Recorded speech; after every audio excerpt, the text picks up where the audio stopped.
almost 3 decades, they have come to stake their claim at boomtown Bathurst, once the gold rush capital of New South Wales.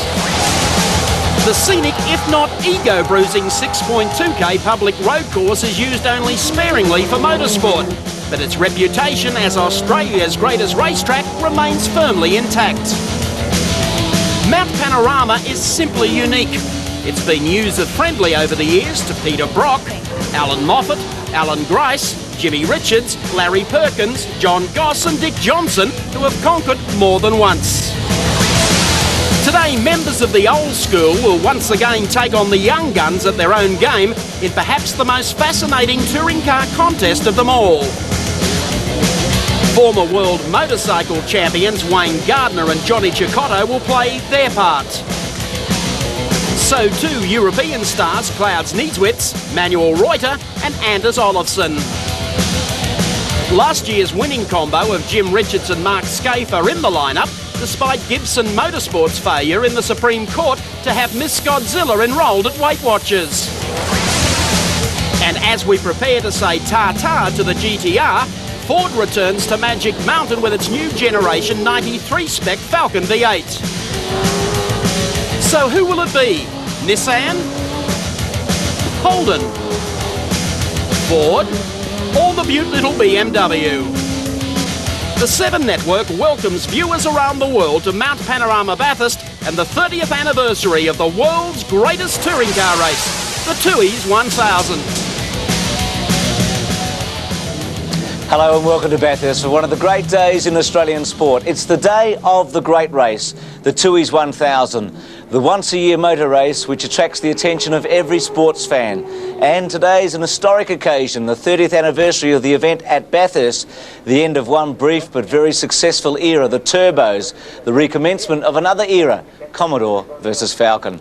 Well, the build-up's been perfect this week. Fine weather, huge crowds and a number of upsets even before the race has started. Let's have a look at the forecast because the weather is all important here at Bathurst, particularly with the twin turbos for the Nissan GTR. Light norwesterly breeze, isolated showers. 30% chance, we're told, of showers today. Current temperature 8, expected high 18.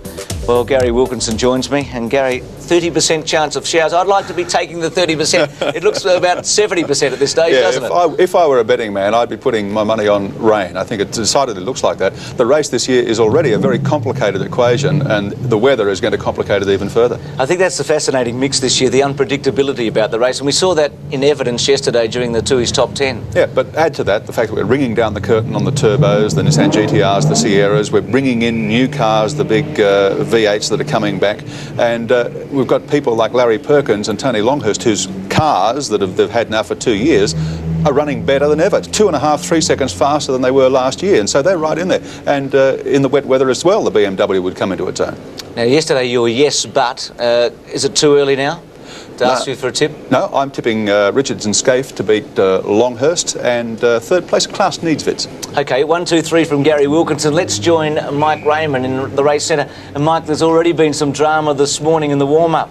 There certainly has, Bruce. Of course, 7:30 through until 8 Eastern is the time set aside for drivers to get out there, sort the cars out, make sure that they're well prepared, there are no problems. There are a couple of problems, and we'll show you exactly what happened in that half-hour warm-up this morning. Most of the quick cars were as quick as they were yesterday, but Stuart Murphy in the Corolla was one driver who had some problems getting sideways on the run down to the dipper. Now, of course, 25 Tony Longhurst. Can you believe that, coming down the outside and spearing off into the wall? He's been able to limp back into the pits. It wasn't Tony at the wheel, it was Johnny Cecotto, his team driver.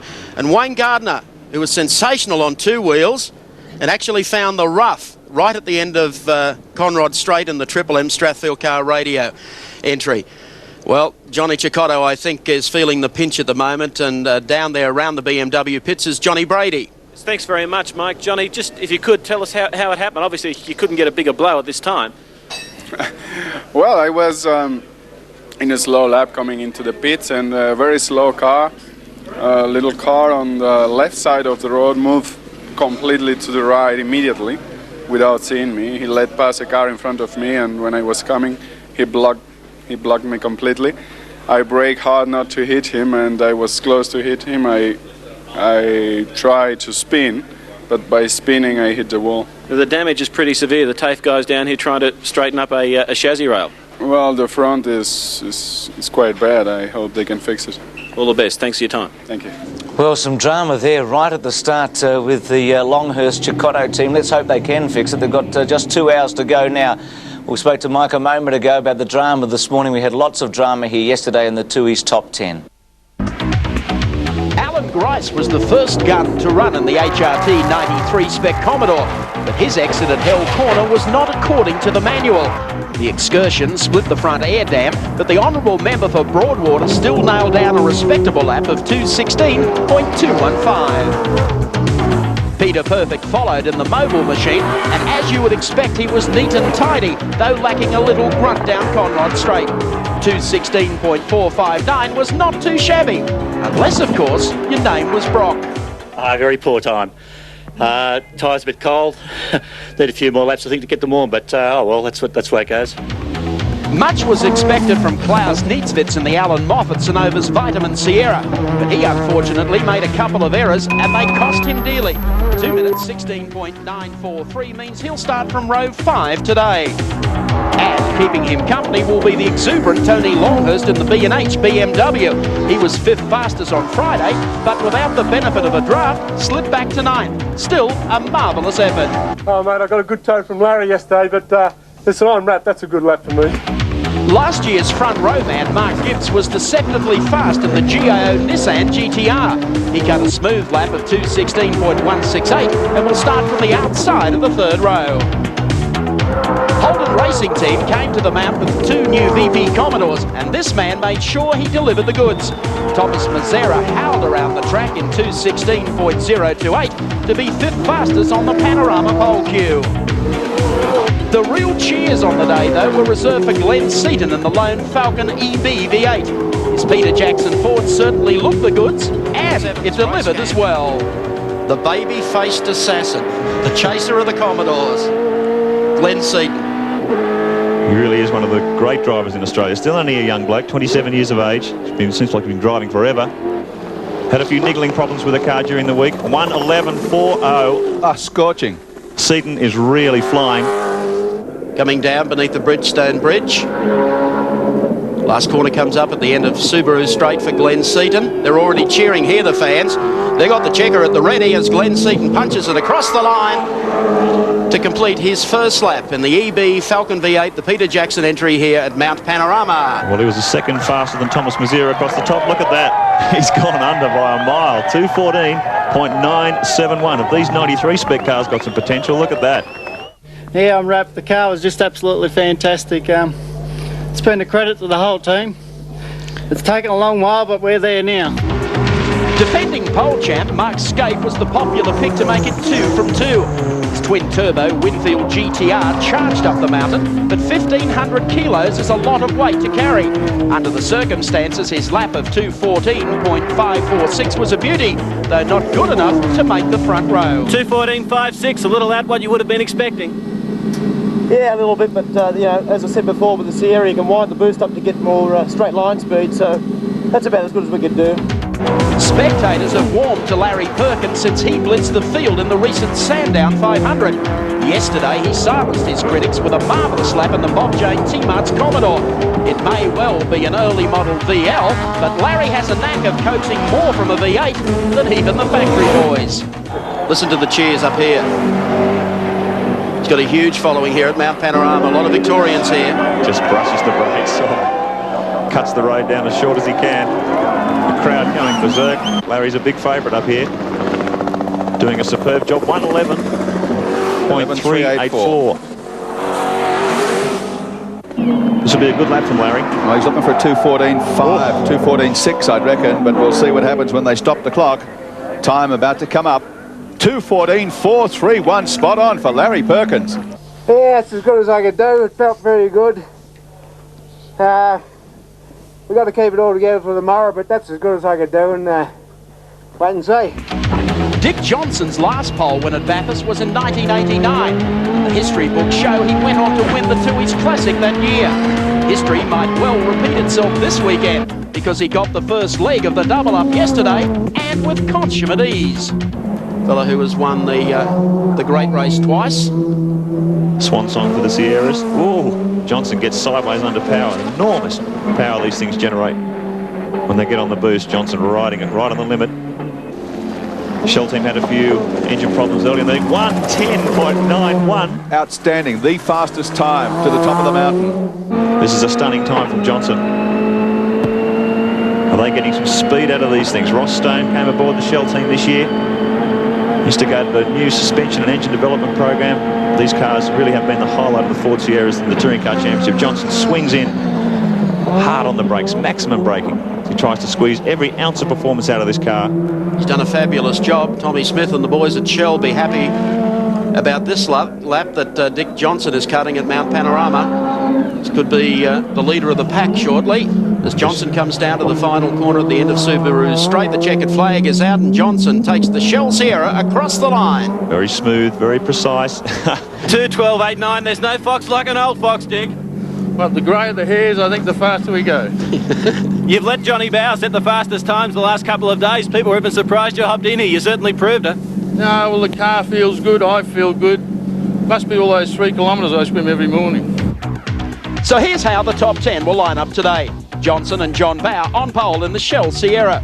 2 is Larry Perkins and Steve Harrington in the Bob Jane T-Mart's Commodore.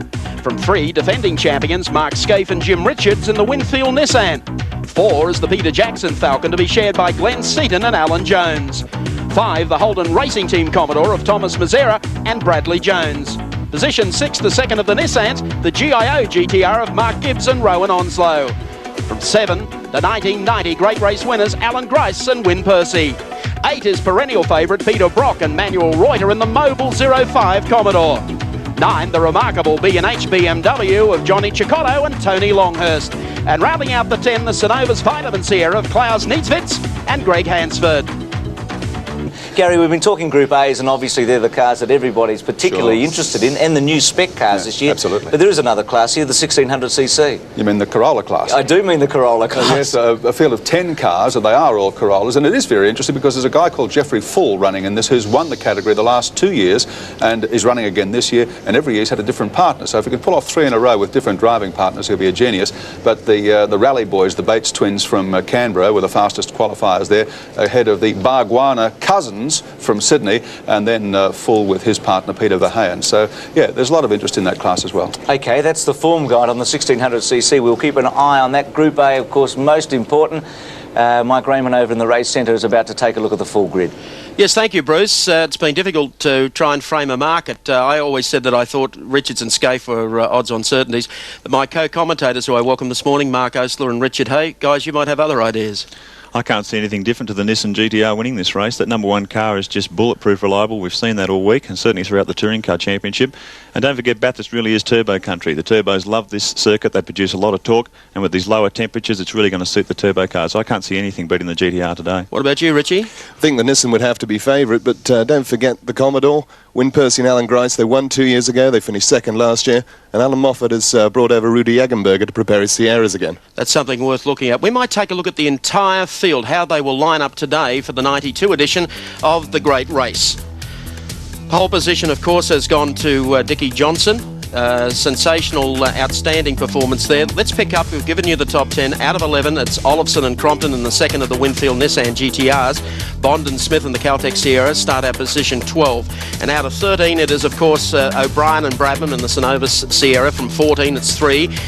Trevor Reed and Steve Ashby, the Lanesvale Smash Repairs car. 15 is 35, Park and Parsons in the Peter Jackson Sierra. Starting out of position number 16, 55, Andrew Medecky and Troy Dunstan in the Mobile 1 Commodore. From 17, 18, Shell and Crick in the Shell Sierra. From 18, it's 20, Morris and Holm in the Benson and Hedges BMW. And from 19, 27, Terry Finnegan and Rogers in the Foodtown Commodore. And rounding out the top 20, Waldock and Peters in the Playscape Ampol Sierra. Out of position 21, Moore and Gardner in the Commodore. Position 22, car 7, Peter Hopwood and Terry Bosanjak. Position 23, car 39, O'Brien and Graham in the Everlast Commodore. Out of position 24, car 41, Harrison Cook in the Daily Planet Holland. Out of position 25, car 13, Jones and Peter Jansen in the Ampol Max 3 Commodore. Position 26 today, car 50, Sala and Weeks in the Ford Sierra. Out of 27, car 6, Grant and Grant in the Nissan Skyline. Position 28, car 14, Johnson and Wall in the Commodore VL. Out of position 29, car 37, Burke and Carling in the Toyota Supra. And out of 30, car 44, McCall and Gazzard in the Kart Mania Commodore. Position 31, Dulman and Cotter with their BMW M3. 32nd, fastest man, English and Lamont with the Marathon Foods Commodore. 33, Golson and Beck with the 635 BMW. 34, Hendrick and Blanchard with another Commodore. And 35th, Wilmington and Watkinson with yet another Commodore. Position 36, Kerr and Watson with a Commodore. 37, Matthews and Newton with the Sierra RS500. 38, the first of the little Toyota Corollas, Bates and Bates. 39, Bargwana and Bargwana with their Corolla. And in 40th, another Corolla, Verheyen and Full. From position number 41 in the grid, 72, Easton and Stratton in the Corolla. 42 is 76, Gardner and Conway in the second Corolla. 43, 73, Bobby Holden and Jones in another Toyota. From position number 44, 78, Dunford and Wright. Out of 45, it's Frank Binding and Tyndall in the Commodore. From position number 46, Murphy and Barnes in the Toyota Corolla. Little incident there this morning. And from 47, 77, Raya and Talbot in a Toyota Corolla. So Mike Raymond there with Richard Hay and Mark Osler bringing us right up to date with the 47 starters in the Tooheys 1000. Well, much of the attention during the week has surrounded rookie driver and former world motorcycle champion Wayne Gardner. The Wollongong Whiz makes his first trip to the mountain on 4 wheels. He did it on 2 in 1979, but today he's the new kid on the block. The Graham Moore Commodore won't be a threat to the hotshots, but merely having Gardner here at Bathurst is an enormous attraction. Wayne Gardner joined the World 500 Trail in 1983, but was ready to call it quits after striking Italian Franco Alcini during this race at Assen.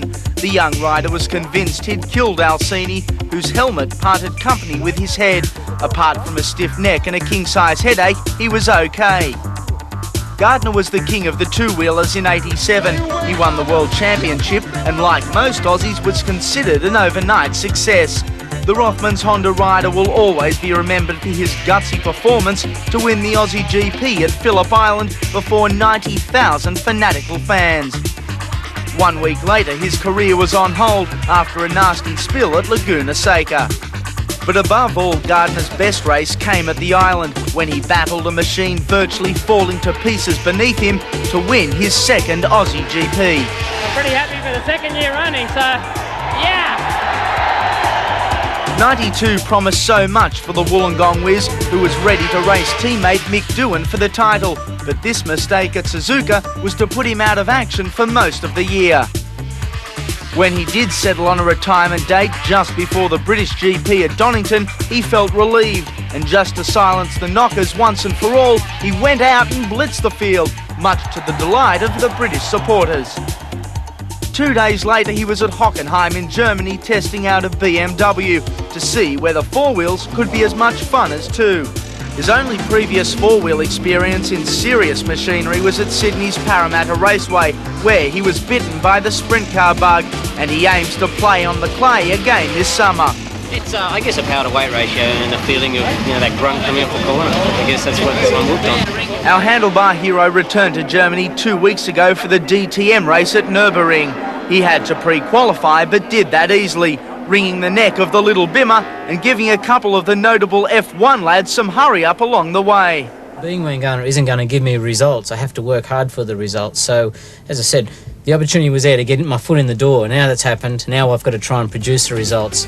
And that's going to come, hopefully, with experience. Gardner used the meeting as a tryout for the 1000. He's still getting to grips with the Tourers, but then so too was ex-Formula One world champion Keke Rosberg. The only thing you watch here is you don't over-rev. Everything else has to be aggressive, dirty, Formula One has to be clean, fast, very precise work. And here you just go for it.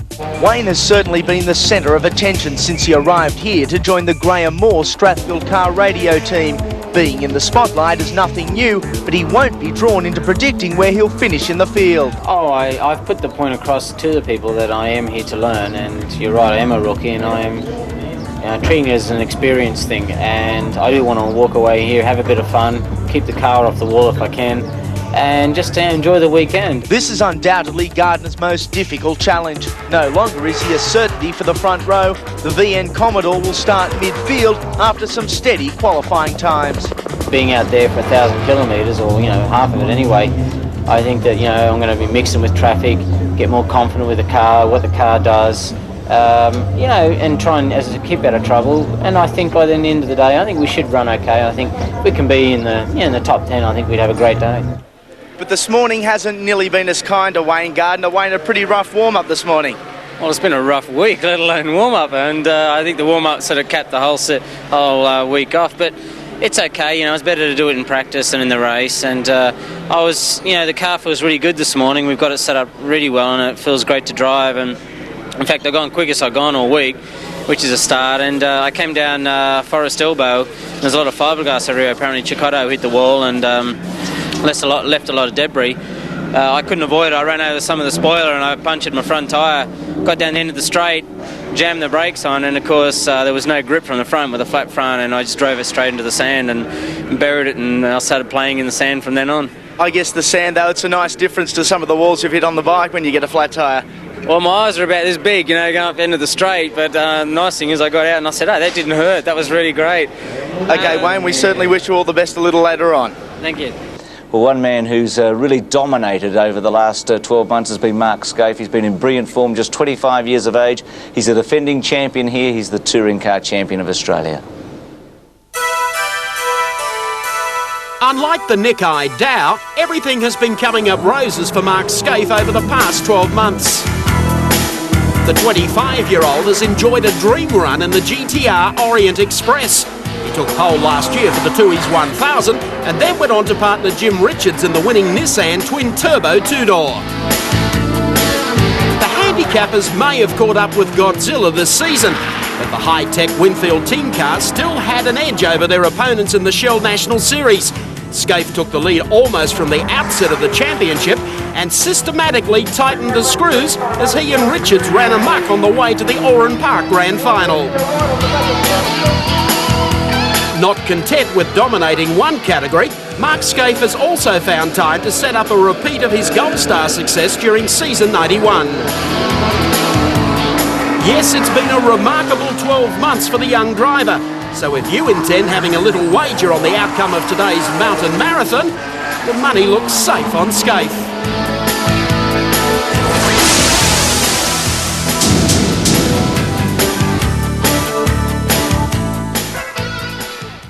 A racing car fanatic, you've already met him this morning. Doug Mulray takes a look back at some of the thrills and spills on the circuit over the last 3 decades.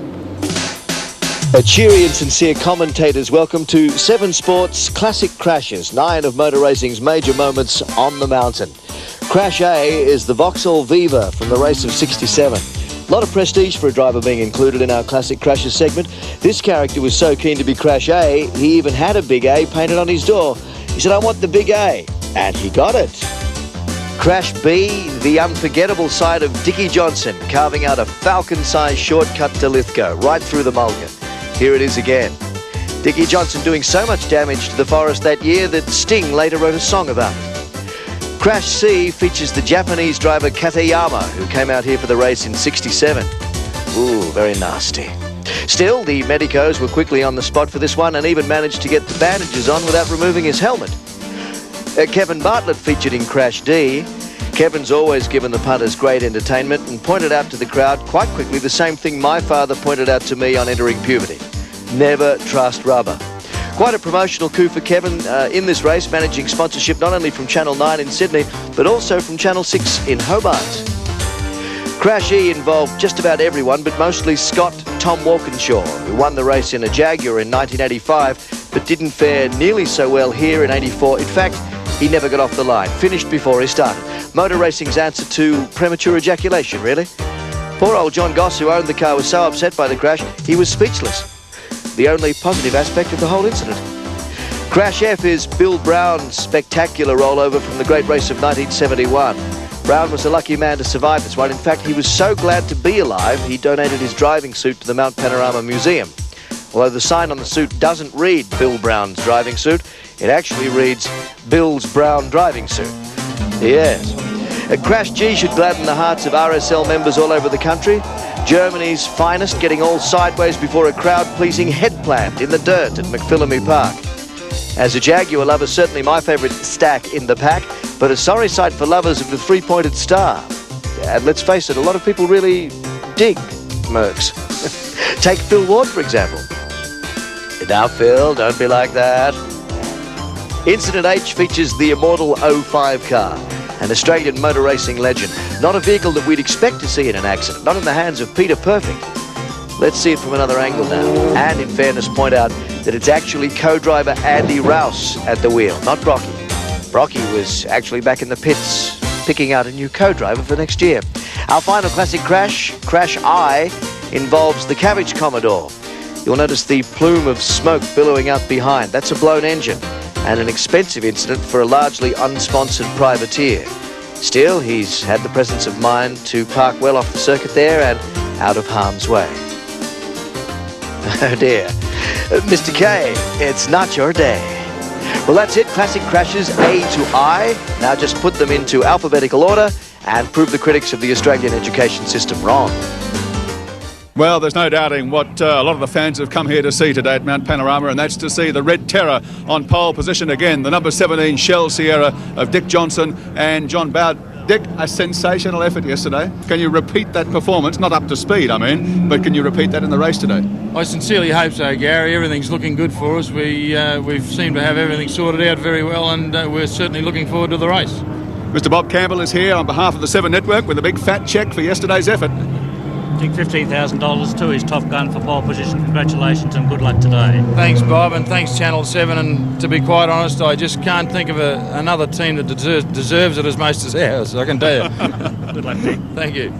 Dick Johnson, to his Top Gun for 1992, and the man who'll start from pole position in the great race here in not too long from now. Plenty happening here at Bathurst at the moment. One man not starting on pole today, but he's starting in number 4, and he's driving that mighty Falcon, is Alan Jones.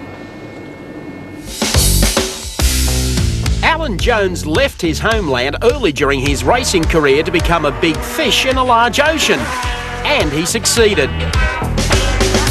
World Formula One champion in 1980, he won 12 Grand Prix from 116 starts and always gave 110%.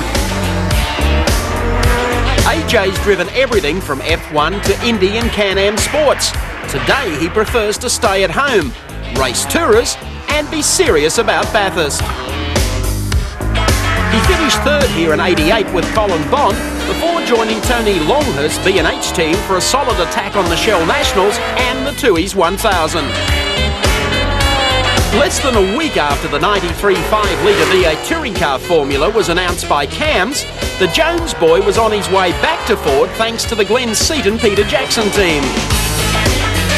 The stunning EV Falcon V8 might be considered a little underdone for this year's 1000k Enduro, but AJ always enjoys a big banger and claims this race and this place suit the fabulous Ford like no other layout.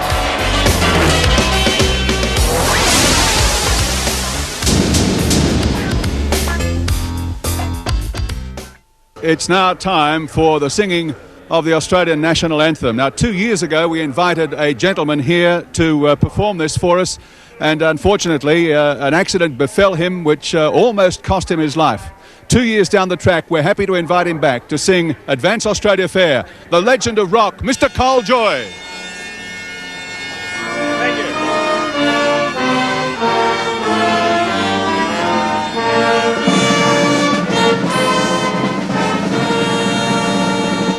Australians, oh, let us rejoice, for we are young and free, with golden soil and wealth for toil. Our home is good by sea. Our land abounds in nature's gifts of beauty.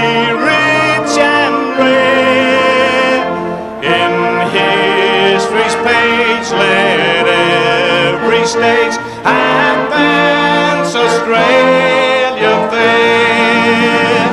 Enjoy it from strains and let us sing.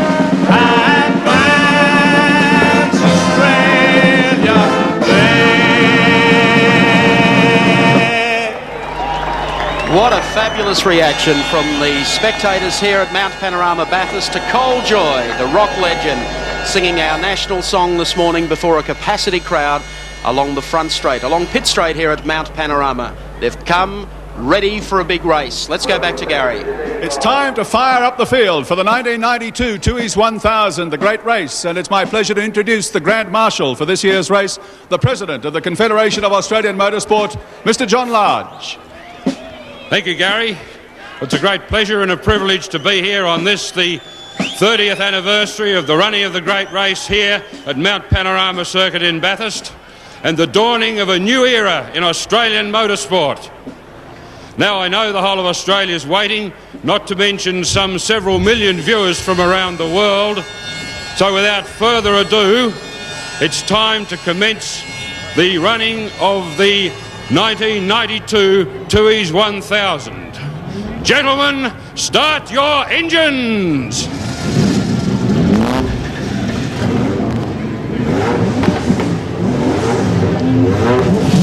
And as the starting command is given, those V8s and Nissans and BMWs explode into life here on the starting grid at Mount Panorama. As you can see, the weather is starting to close in.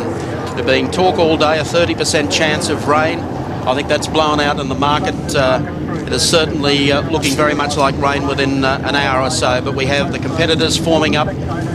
Dickie Johnson and Larry Perkins on the front row of the grid. Larry, of course, the winner of the Sandown 500 recently. Dickie Johnson blitzing them in qualifying yesterday in the Shell Sierra, taking pole position, and right behind the Mark Skaife, the defending champion, along with Jimmy Richards, and the new EB Ford Falcon, the Peter Jackson car, off position number 4.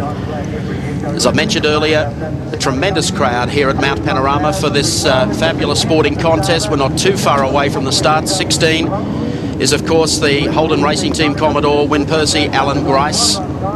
Sharing that car today, Peter Brock, of course, in the Mobile Commodore number 05. We are 10 seconds away from the start of one of the really great sporting spectacles of Australia, the Tooheys 1000. Engines come up to revs and they get off the line. Seaton makes and muffs the start, and it's Johnson up on the inside of Perkins with Mark Skaife looking for it, but he'll drop back one spot. 05 is stalled on the starting grid, Peter Brock. And Brock sitting there as the rest of the field goes through the first turn and works their way now up Mountain Straight. Dick Johnson away to a brilliant start. And there's the second of the Johnson cars back in car number 18 as Johnson starts to stretch it. Mark Skaife gets up very, very smartly indeed. Follows up.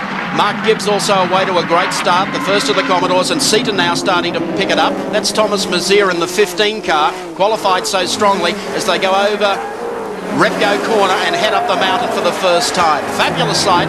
Only Peter Brock stalling at the starting line. A magnificent, there is shot of 05, Peter Brock. What a tragedy for the Holden fans. Fortunately, the rest of the field managed to miss him. There's his other car, car 55, Hideki, and Troy Dunstan. As this magnificent sight as the field streams across the mountain for the first time. Peter Brock just getting mobile on Pitt Straight as they come across this sweeping, fast left-hander across the top of the mountain. The crowd going mad. A mix of V8s, turbos, and here we are, the turbo war. Dick Johnson leading the pack through, then the Works Nissan, then Gibbs. Then the first of the HRT Commodores, Larry Perkins, and the first of the Moffat cars. A great mix on this first lap around Mount Panorama. One of the great sights of motorsport anywhere in the world is a full field, fresh off the grid, come pouring down off the top of Mount Panorama, lion astern. All cars, maximum weight, top fuel at the present time. Tyres warmed up. Tail shaft problem with Brock's car, 05 apparently. What a tragedy that is for him. I mean, as if this is not a daunting enough task without getting left on the grid. The exit to Mazda, Forest Elbow.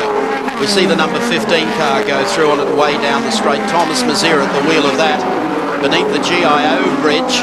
And here's Johnson, right behind him, Skaife. Mark Gibbs is the next in the Nissan. Then a helter-skelter. Larry Perkins, who lost the kick initially and now trying to fight back. And 05 being pushed down Pitt Straight has not started with that transmission problem. Rotten luck for Peter Brock. And you cannot, of course, cross-enter. So that means that unless they can get the car running, Brock's race is over. he never actually left the starting line. Nissan Race Cam hot on the heels here of Dick Johnson as they come down across the start-finish line for the first time. One lap completed, 160 to go. Just saw the back of 05 there next to the wall. What a tragedy for the Peter Brock fans there. I'd say half the crowd here are wearing the 05 colours today. That really is a drama for Peter Brock, but here we are inside the Nissan, and this is going to be a real battle of tactics here. Johnson, we're sure, is going to go out and set the pace for the race, but Fred Gibson adamant that he's going to run with whatever pace the field wants to run. And just coming up pit lane, we have possibly a pace car, so there may be some movement in pit lane as well, while they get Peter Brock's car out of the way. So we're only into the second lap of the race. Johnson, Skaife, that's on the back of the Works Nissan. Mark Gibbs holding position in third position as they come across the mountain for the second time. This is turbo country. Low ambient temperature, only talking about 10 degrees up here, and these things are really percolating.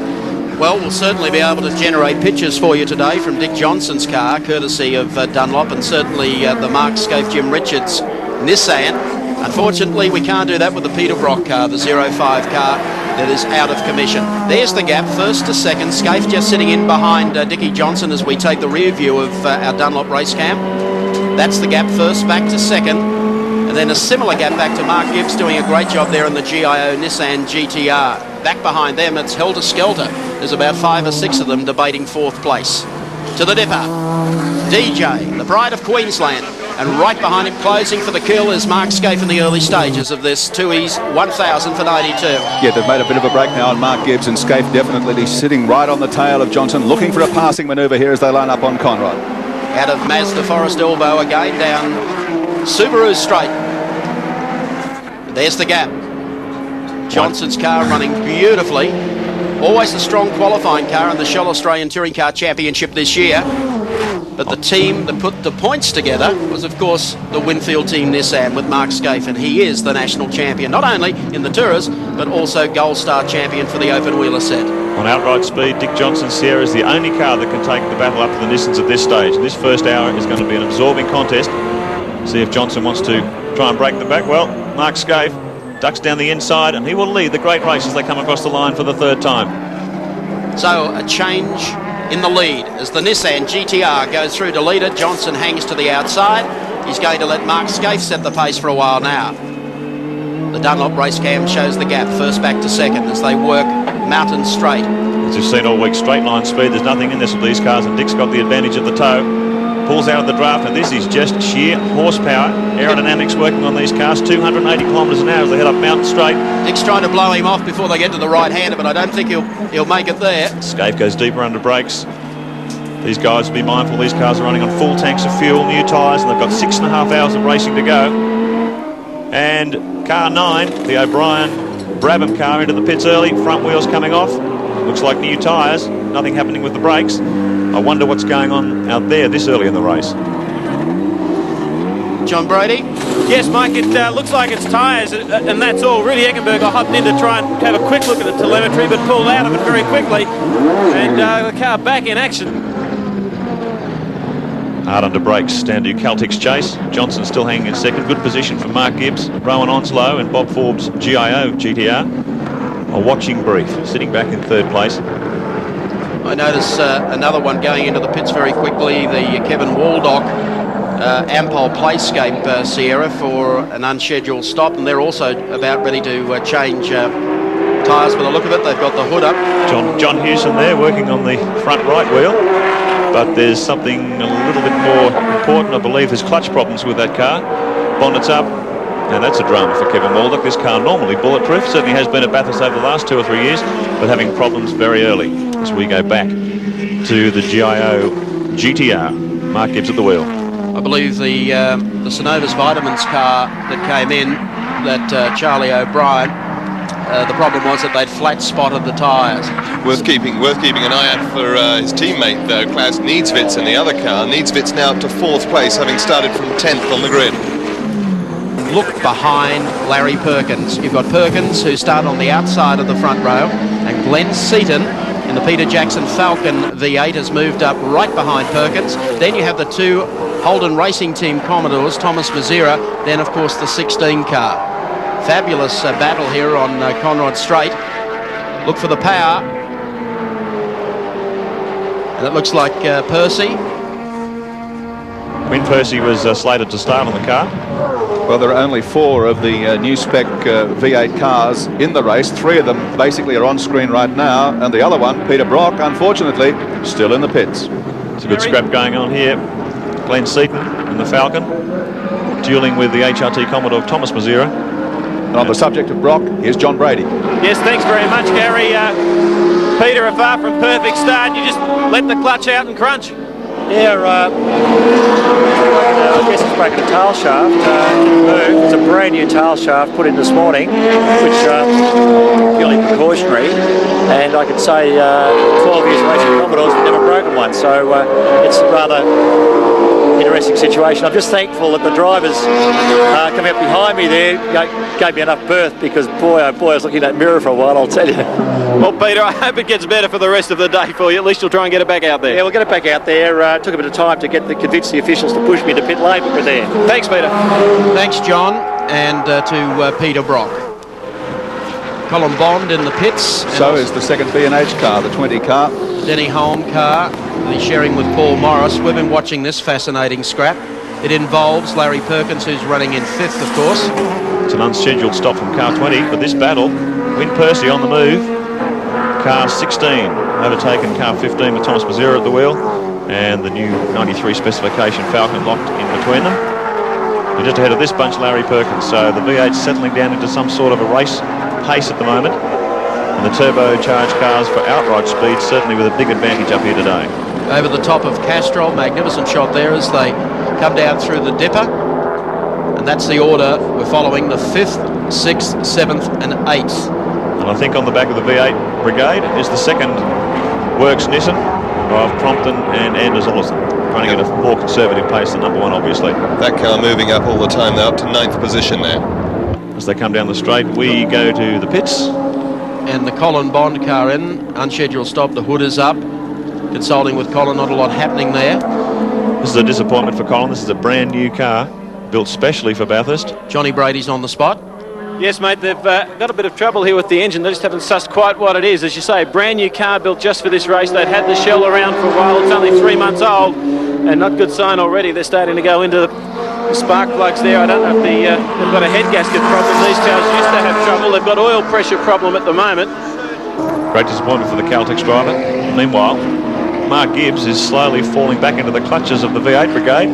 This high-speed 4-car train of Commodores and the lone Falcon. Quite a traffic jam going behind him there. And they're taking Anders Olofsson up as well as Perkins with the sniff of the turbo in front of him. Now I'm fascinated why Gibbs is running his windscreen wiper here. There's certainly no rain at the bottom of the circuit, but we may be getting a few spots of rain off the top. Larry might be just too busy to turn it Gibbs, off. moving right over here, he has had a problem. I suspect there could be a possibility he's got some sort of water leaking from under the bonnet and it's coming up on the screen. I can't imagine why he'd have his wipers going when no one else is. But the other 4 cars have filed through now, including the Crompton Anders Olsen car. Anders in the car, starting the car today. So the Gibbs GIO GTR seemingly in trouble. Keep an eye on that. Mark Skaife continues to lead the great race. I'll let him get through the next little section here down to Mazda Forest Elbow. Left-hander coming up. The exit to there. Now Subaru straight. 15 grand in the hand this morning after yesterday's efforts, and you're looking good, Dick Johnson. Yep, how you doing? Good, son. How's it feel? Great? Yeah, it's pretty good, Mike. We're just sort of cruising on about the pace we want to go. I would have liked to have tried to put a bit more pressure on the Nissans, but that's one of them things. Obviously, I might give John Keefe or John Large a ring shortly and see if they want to put another 100 kilos on him at the next stop. Don't do that to them, for goodness sake. The car feels right. You've got to wait to a good start. Yeah, the car feels fine. You know, it's at this point it's early days, though, Mike. You know that. It certainly is. I'll let you get back to it. Thanks very much. We'll come back and talk later. Thanks, Bell. Thanks, mate. Here comes the GIO Nissan GTR. Just to fill you in, the officials told the crew a while ago they weren't allowed to keep throwing water all over the fence or the wall. Unfortunately, Mark got caught behind a detonating engine which blew oil all over the front of his car, and they're also doing a front tyre change as well. Hydraulic guns hammering away on the wheel nuts. They've been in there for just on 20 seconds. They're trying to do it again but it is just impossible trying to drive when you're looking through a huge oil slick, which is getting progressively more and more smeared all over the screen. Gibbs goes out, 30 seconds. It's the great dice. These two very evenly matched. Obviously, Klaus has a speed advantage on the straights with the grunt of the turbo Ford, 550 horsepower, as opposed to the probably just over 500 for the 7,500 RPM restricted V8. But Wynn is making up his time through the corners. Sensational handling down that side of the mountain, certainly showing the disadvantage of the Ford Sierra in this tight, twisty parts of the circuit. Great shots there on our Dunlop race cam. It goes beneath the GIO bridge and works its way down Subaru Straight. And Percy hard at work in the office of car 16. Absolutely flat, and look at his approach shot here, down on the inside. Moment of truth now for Klaus Niedzwitz, and through he goes. Third place, Holden moves into the top three of the Tooheys 1000. Here's the man leading them all, the merry dance in the number 1 Winfield Nissan, Mark Skaife. In fact, the Winfield crew now got both their cars in the top 5. Anders Olofsson at the wheel of the number 2 car in 5th position, 45 seconds astern of his teammate, but making up miles of ground. John Brady's with team leader Fred Gibson. Yeah, thanks Gary. Fred, 18 laps in about 18 seconds. It's not a bad run. No, it's not going too bad, John. The whole thing is exactly what we thought would happen. The pace dropped off very quickly, and we're all doing 17s and 18s now. It looks like raining as well, so I think a lot's going to happen as the day goes on. Freddie's just so confident about this car. Been totally rebuilt from front to back, both car 1 and 2. He's over-engineered the car, he was telling us yesterday. Everything else, suspension components, everything through the car has gone one size up. So he's over-engineered the car, allowing for the weight. And all these guys at the Nissan team are very confident this car will just rocket around here for 6.5 hours, and I believe so as well. The word we've had is that there will be heavy rain at the circuit in 1 hour or less, and there's some action in the pits. The boys are getting out the wet weather tyres. Down to you, John. Yes, thanks very much, Dougie. It's getting a little cold down here, and already you've got the tyres getting set up.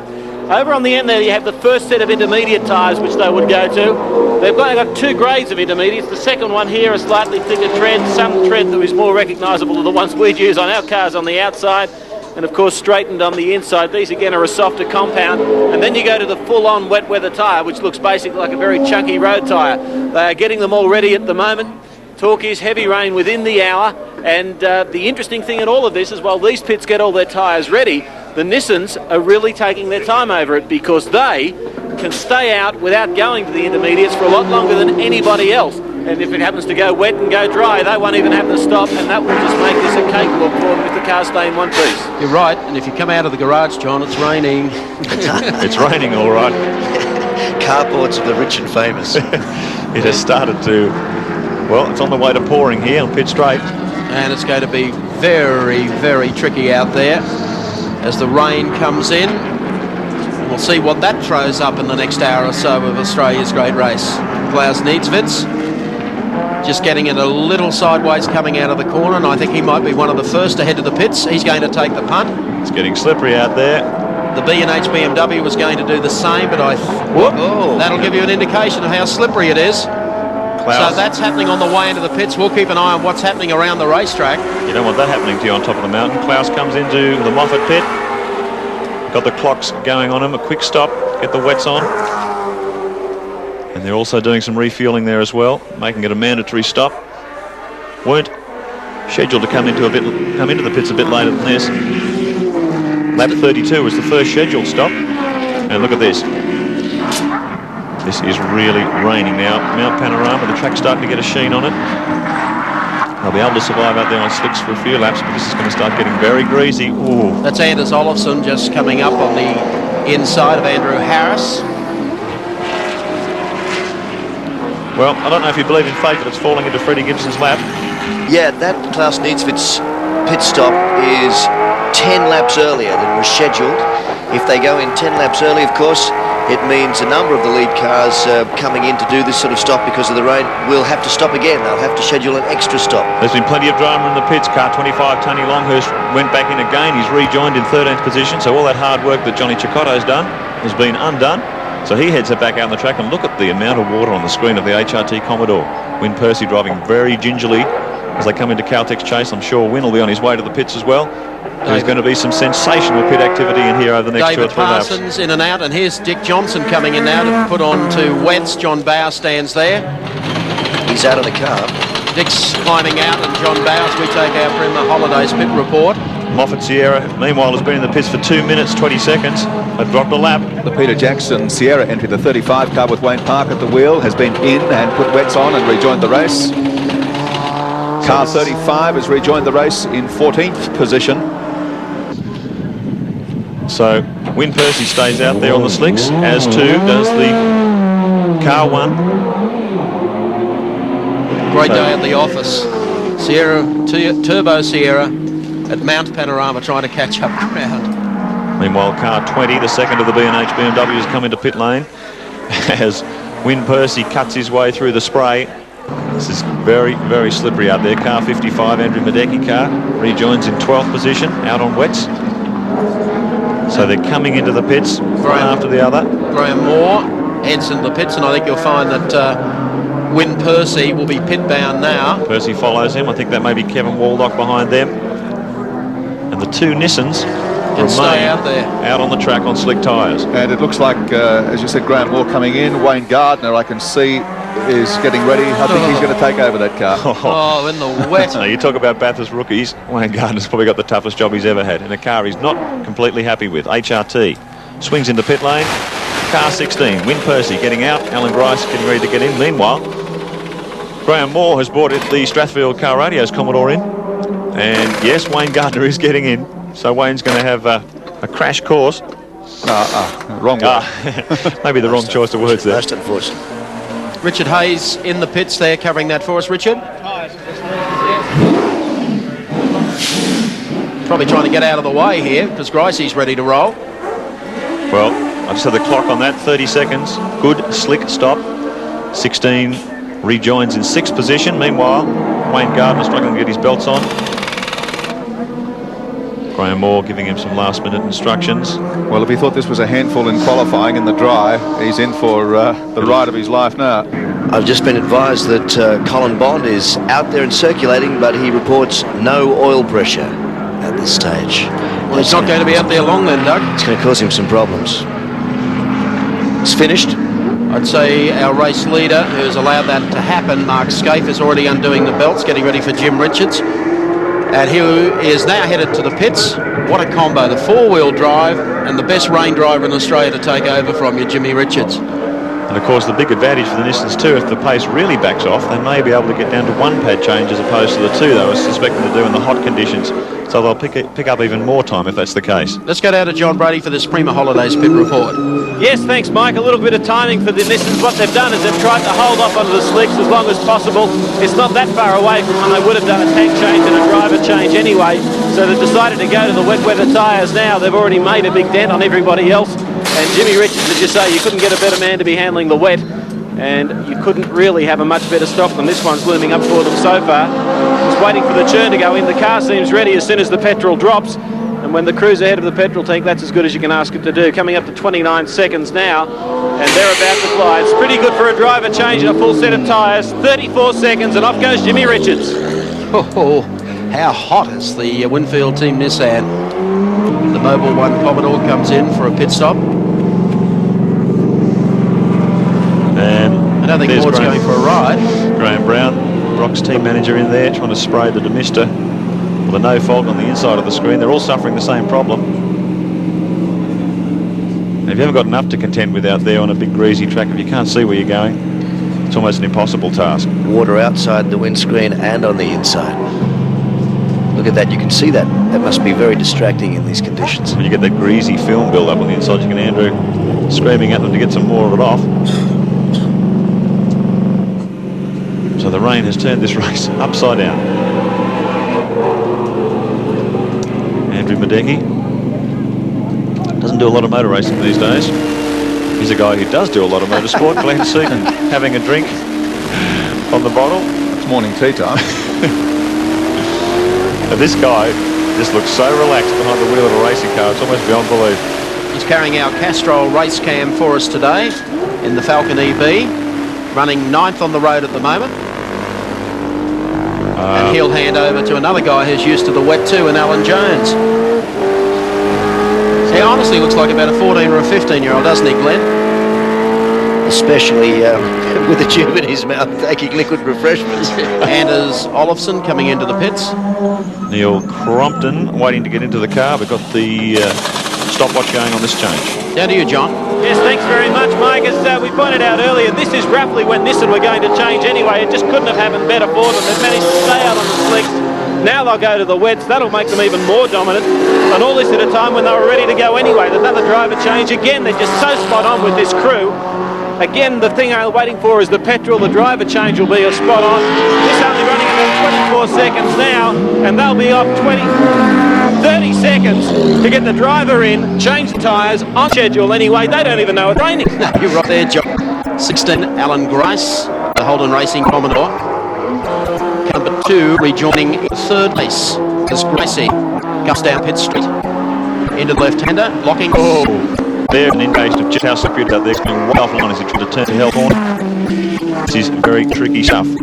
Well, we have all the ingredients of a fascinating race here at Mount Panorama today. Don't know the weather with that clear May. We have fog at the top of the mountain. Larry Perkins, who's been running the top 6 all morning, brings his number 11, Mart's Commodore, the pits to hand over. Coming in for a full set of wets, Mike. Yeah, I was going to say, Doug, see the aquaplaning, the tyre locking up as it's even coming at that slow speed into pit straight. Meanwhile, John Bow at the wheel of car 17. If you ever want to drive a handful around Mount Panorama, I reckon this will be the car. Sierras have never been renowned for their instant throttle response. Like arm wrestling with a gorilla. Well, info from the Larry Perkins pits. The tyres were absolutely useless when Larry came in for the pit stop. Right down, the right rear was down to the canvas. Alan Grice, 1 minute 15. He's been in there for a long, long time. And most of the attention seems to be centering on the windscreen. Now here's an interesting fact that's just come to hand. Just put the clock on Jim Richards, who's now out there on full wet tyres. He's going around at 2:41.6, which is 8 seconds slower than Skaife was doing on the dry tyres, on the slicks. It's not bad. Richard Hayes down in the pits. Richie? Thanks, Mike. Huge problems for Alan Grice. Something as simple as a windscreen wiper, but he can't obviously see through the screen. It's not working properly, and the wiper is actually sliding off the edge of the screen. The problem is that they can't actually get the spanner down to tighten the thing up behind the bonnet line. And the car's been stuck in the pits now for around about 2 minutes. Also problems on the inside of the screen with misting up. That's the Denny Holm car, co-driving that with Paul Morris. Now they've got a rescue vehicle out there as well. And yet the driver's standing there, isn't he? That's apparently has hit the wall hard there. Alan and I would think in the interest of the race, maybe the pace car might even be brought out. Well, the pace car is just moving up pit lane now. We're going to have the pace car out the track. Alan Grice rejoins in 11th position. I'm quite surprised. I thought they may have brought the pace car out even earlier today for the Brock car on the edge of the racetrack, but there's not much they can do here. Well, we're certainly starting to get a bit of wreckage on the side of the track, and with the slippery conditions, there's even greater danger of one of these cars sliding off and hitting the other car. So it's a mandatory safety measure by the organisers here. So the pace car on the track at the moment. Denny Holm was at the wheel of this car. I'm certain they didn't do a driver change when they came in before for the tyres. Paul Morris, the scheduled co-driver. That's shots from our chopper cam, just hovering. Tony Long. They've got a neck brace on him. I just saw a neck brace on Denny. I saw that too, Doug. That driver seems to be in some distress. Pace car still out here at Mount Panorama Bathurst. The ambulance has arrived on the scene. We believe Denny Holm is unconscious, about to be extricated from that car and taken down to the medical centre. Let's take a look at an incident we have here and see exactly what happened. Most of our cameras all ISO. This looks like Denny Holm coming down. He's got a wheel out on the grass. He's aquaplaned, you see, in the wind. He's offline and he's clouded the wall there, and it's brought him across the racetrack. Now that doesn't look that dramatic, but you see what's happened is he's flicked his head sideways. You've got that support behind your head, but you haven't got the lateral support, and it's obviously damaged his neck in some way. And there is Denny pulling the car up. There's the ambulance moving down Conrod Straight to Caltex Chase. We'll then take Denny into the medical centre, as I said here, which is located near the pits. Oh, pace car heads to the pits, and the great race resumes with Jimmy Richards, car number 1, the Winfield Nissan. The Rainmaster aboard the car, renowned as a Rainmaster. And isn't that a bonus? You get he's at least going to get a few laps without any cars in front of him now, so he's not going to have to worry about any of that. And just look at him take off. The four-wheel drive, this ad GTR. Bye-bye. He's just spread eagle the field on pit straight. He's pulled 100, 200 metres on them already. Dillman Cotter, Impala Kitchen's car going through. It's down a lap. And that will give you some idea of the advantages of a four-wheel drive touring car in the wet. Look at the rain. Just enormous plumes of spray coming out as we say that. Steve Harrington. Larry Perkins coming in very slowly. Steve Harrington at the wheel, limping into pit lane. And this will be one of the most unexpected failures. If this car's having mechanical drama, he's looking for a push. Deary me. Well, the crew have gone running down pit lane to try and get him up into position. And Steve Harrington, who took over Larry, done such a fine job early in the race. And the car has quit on them. There's one thing you see very rarely on a Perkins car, and that's some mechanical failure. He builds them like tanks. And here comes the crew pushing it, and they've got a fairly long push, about 150 metres back to the Perkins pit bay. Well, that is a real surprise. Perkins so consistent, did so well at Sandown. The car was in the 14s in the top 10 shootout, and now obviously bereft of power. Here we are, another drama. It really is surprising. Larry was in 5th position. Or this is the Wayne Park 35 car, the Peter Jackson Sierra. He's given the wall a severe clout. He was lucky to get back. So there'll be all sorts of damage under their brake ducts. You can see the brake duct there damaged, front spoiler, all sorts of stuff. Back at Larry Perkins' pit. Very busy time, Richard Hay. Certainly is. They're not absolutely sure what the problem is. I tell you, it's mayhem down here in pit lane. The rain is pouring down. Perkins' car was being pushed up the pit lane while the Wayne Park Sierra was coming in, which has been involved in an incident. They've got the car fired up again now. It looks like it might well be some sort of a fuel pump problem. So they've got the boot up. But it's definitely electrical. I heard Mark earlier on saying it's fairly rare that you get a mechanical problem with a Perkins car. I'm sure that this is electrical. What a pleasant afternoon, hurtling around here with a turbocharged 4 Sierra and trying to keep the thing on the island. We've got a spin, I believe, Michael. Yep, have a look at that on replay. And that, of course, Kevin Waldock is Kevin Waldock in the play Skaife, but not play safe. You won't escape that. Yeah, that's not bad actually. Well, Kevin, great four-wheel drive advantages. He's kept the How boot on into earth it. has he done that? He's absolutely and got out. That's a genius effort. And a wave too. Well And he gets the wave. The play Skaife Ampol Sierra that John Hewson is masterminding the pit stops. Bit of off-road ability. Now, There's JB. Bow is going very, very slowly on this lap. All that water, and now a bit of sand. It's like a day at the beach there. Apparently the sand goes harder when it gets wet, Mike, which is why people can escape it in these conditions, whereas normally they'd be there for the rest of the day. He was very lucky. Good driving there on the part of Kevin Waldock. John Bow staying out there. I don't think maybe he has a lot of damage. That looks superficial, but he's given it something underneath. I think his only problem is trying to drive a Ford Sierra in the rain, and we'll just listen to how gingerly he applies the power in this car. Yeah. Just listen to the wheels buzzing. You hear that turbo come on like a bomb. Heaps of wheel spin. Not conditions suited to this high boost turbo Ford. Thanks to Dunlop, our race cam, we can bring you the pictures out of the Dick Johnson car as JB heads up to Repco.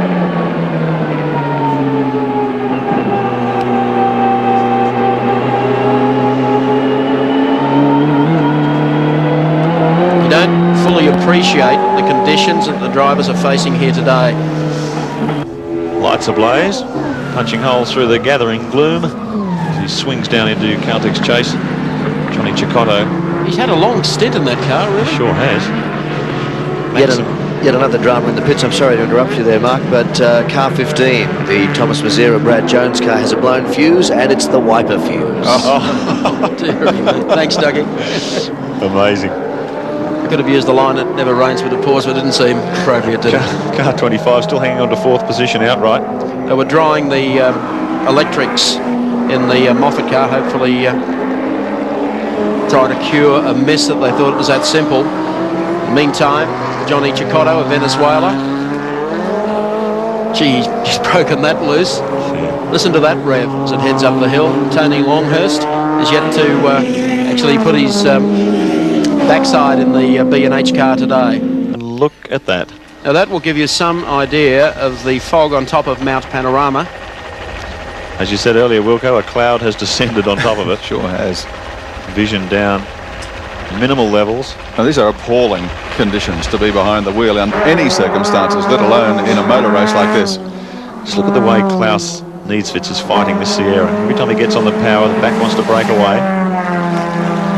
You can see the difficulty for these guys seeing out the back of their car, on the front of the car. Look at the damage there on the GIO, quite a severe hit in the door. And if it's difficult to look at it on television, you can imagine it's doubly difficult inside the cockpit of a touring car. Peter Brock wasn't planning on a pit stop. In the next lap or so, he might have to come in for one. In the Mobile Commodore, car number 05, we'll show you an incident that happened at Mazda Forest Elbow. Car 18 as well having a problem. That's the Greek Crick, Terry Shield. And they were able to be missed by the second of the Mobile Commodores. We'll show you that as soon as we have the incident. But here's what happened. There's Brocky coming up, and the second Win Percy Alan Grice car, number 16, stopped to avoid contact. How close was that? I think that Alan Grice should have a word to him. He might be elected to Parliament, but he's not elected the most popular driver on the racing track, I can tell you. There's a train of cars with, I think, Brad Jones in front, Larry Perkins and myself all trying to get past Brad Jones. Grice came along and tapped me coming into the corner, spun me around. And then to make matters worse, to add insult to injury, he put it in first gear and ground my spoiler off. It's been a pretty awful weekend for you so far, and the conditions aren't helping either. No, but I mean, in those situations, you drive with some grey matter. Oh, that's the... We've had a big accident, the Marathon Foods Commodore. And the other, it's the second Caltex car. Yeah, Caltex car 7. The pace car is onto the circuit. And that's been quite a high-speed shunt between these two cars. Caltex 7 driven by Peter Hopwood and Terry Bosenjack. Not much of the boot left there. I hope he didn't have his golf clubs in. Fire marshals dousing the fuel cell at the rear of the car. Car 7's the car that Colin Bond campaigned this year in the touring car title. Look at the every corner of the car has been banged up. That's been a monster shunt. The Nissan GTR pace car's out there. It should be leading the field, and behind it should have the GTR that's leading the race. There's a bit of a problem down here, though, a few worried faces, because he's due for a pit stop any minute, and if they can't do the pit stop quickly enough, he might end up getting held in the pits and lose a lap. So Mark Skaife looking a bit worried, so is Freddie Gibson and the rest of the crew. Thank you, Richard. The pace car still out on the circuit at the moment. The two vehicles involved in this incident on the approach to Caltex Chase, John English and Ed Lamont. Let's have a look what happens. Here is the Hopwood car coming up. It's going to pull out and has drilled the Commodore right in the rear, and you can see what has happened. He's put himself around, and there goes the Commodore. He's trying to bring it back under control. He'll hit the wall on the right. Oh!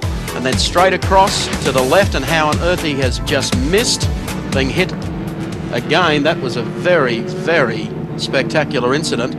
Number 2, Winfield Nissan comes in. Crompton, Neil Crompton exits the car. Anders Olofsson is going to take over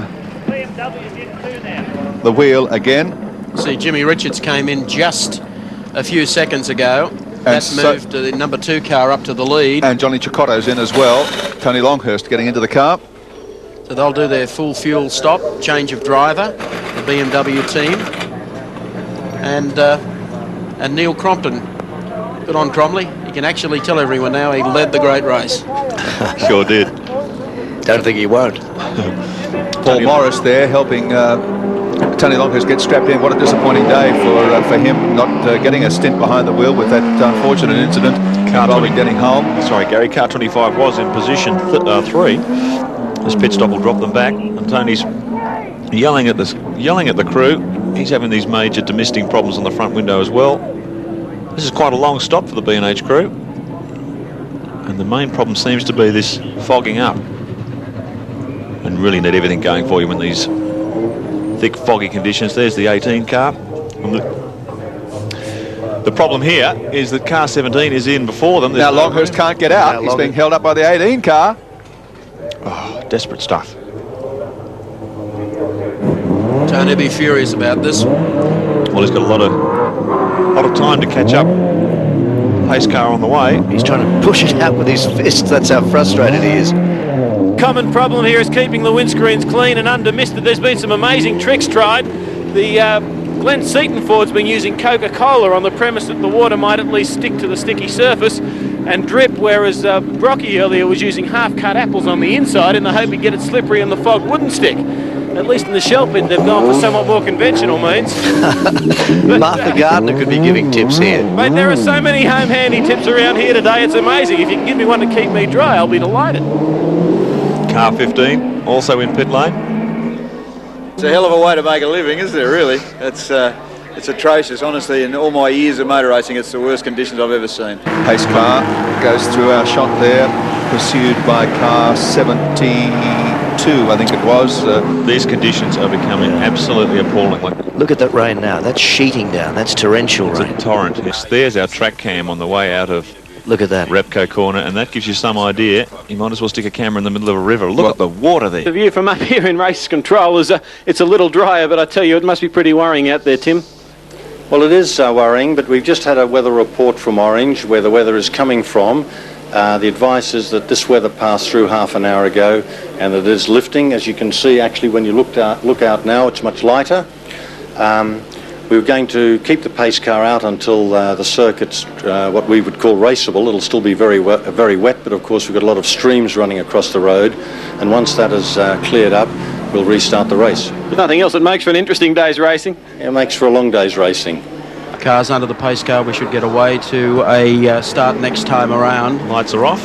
That's definite, yep. When the lights come off on the pace car, that indicates there's one lap to go behind the pace car, and racing can resume, and it pulls into the pit entry. So, a number of incidents that we have covered here today, none more tragically than the accident involving Denny Hulme, 56 years of age, World Formula One champion in 1967, second at Le Mans, the 24-hour race of 66, US Can-Am sports car champion 68-70, first in the class here at Bathurst in 1990, and it was his 10th Bathurst start.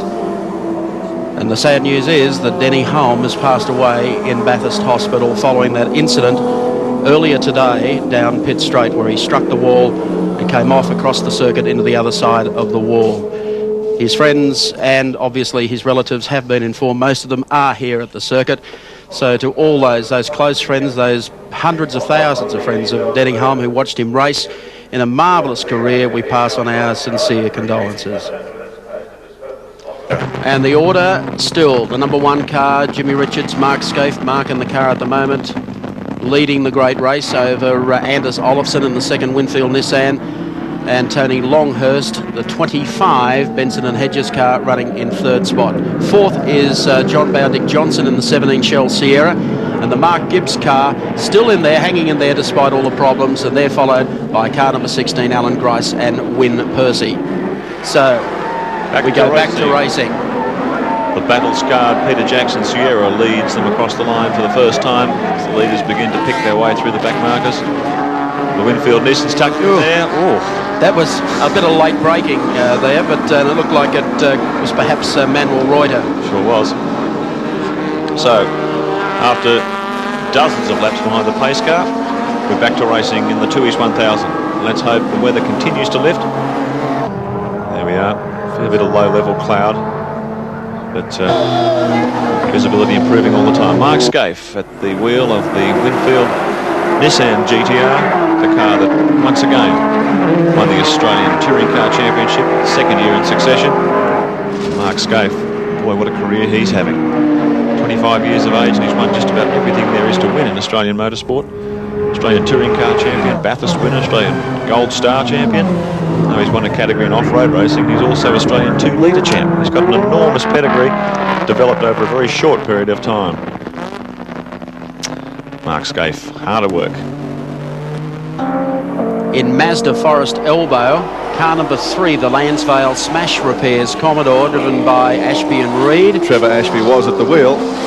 and they were running 15th, but they've gone straight ahead and not taken the left-hand turn. They've gone out into the grassy area there and banged into the tyre wall. That's Trevor Ashby. You can see standing above the wall there, helmet in hand.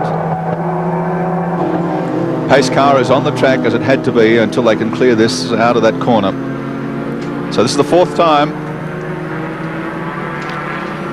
We might have a look at the replay now, Gary, and see exactly what happened.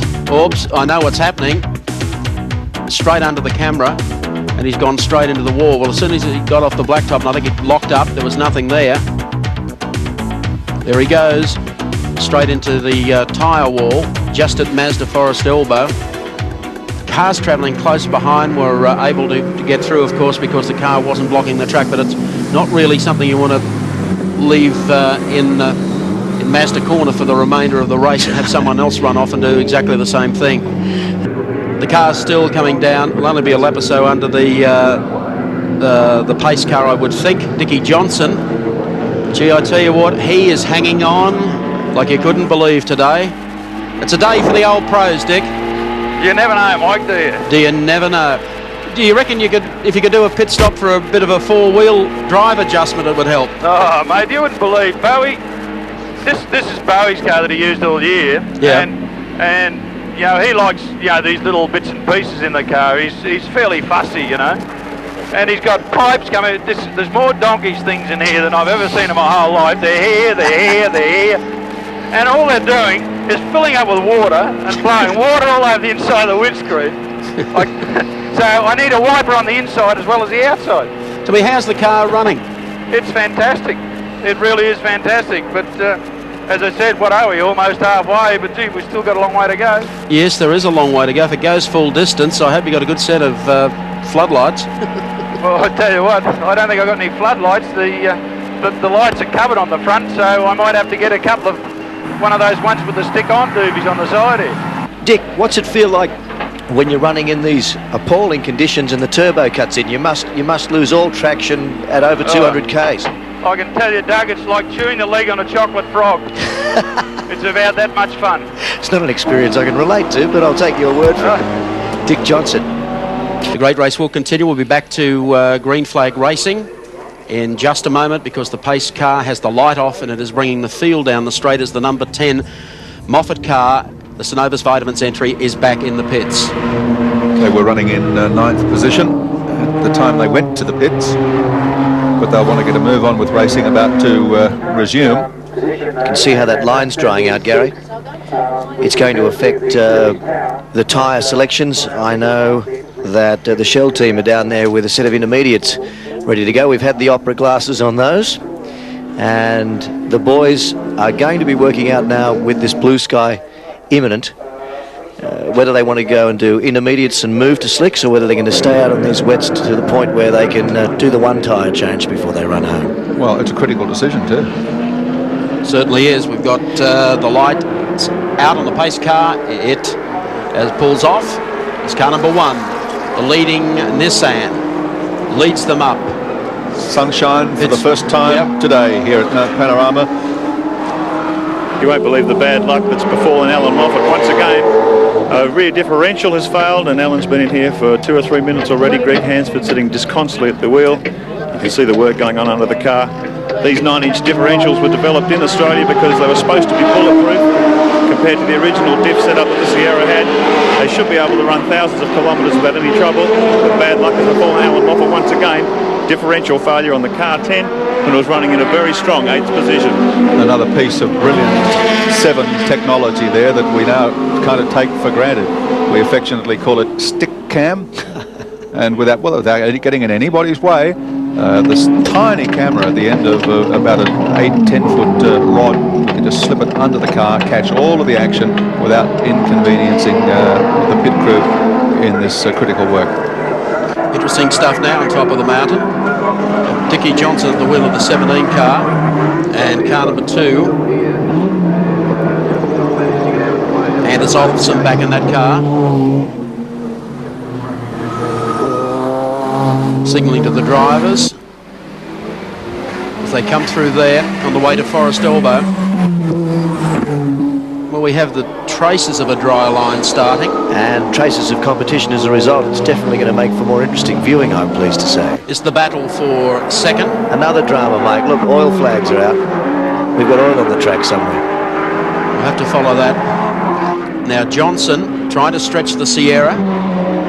He's running second on the road at the moment behind Mark Skaife and Jimmy Richards, and the man sitting behind him is Anders Olofsson in the number 2 Winfield Nissan GTR. And the only man standing between them and a 1-2 for the afternoon is Dickie Johnson at the moment. And they're gobbling him up there under brakes at the bottom of Conrod. Well, they will in the wet. Now Olofsson coming straight down on the inside. This is how easy it is. He can run through there. There's not a dry line there. The car doesn't get sideways at all. Johnson closes it up. Now Johnson's getting egged into a bit of a race here, which he really doesn't need.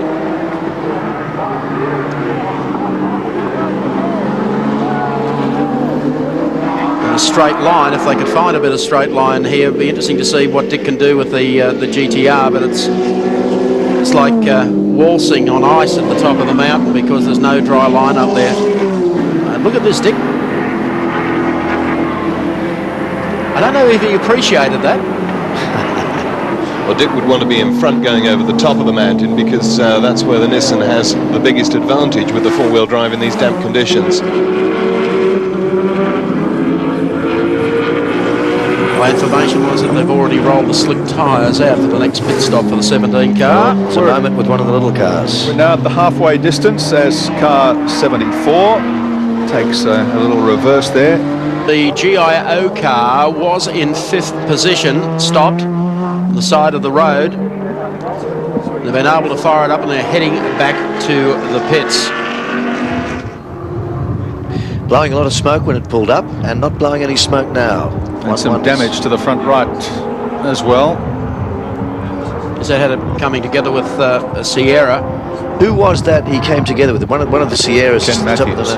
Ken Matthews. Yeah. Here we have the replay. Watch this. There's Ken Matthews around.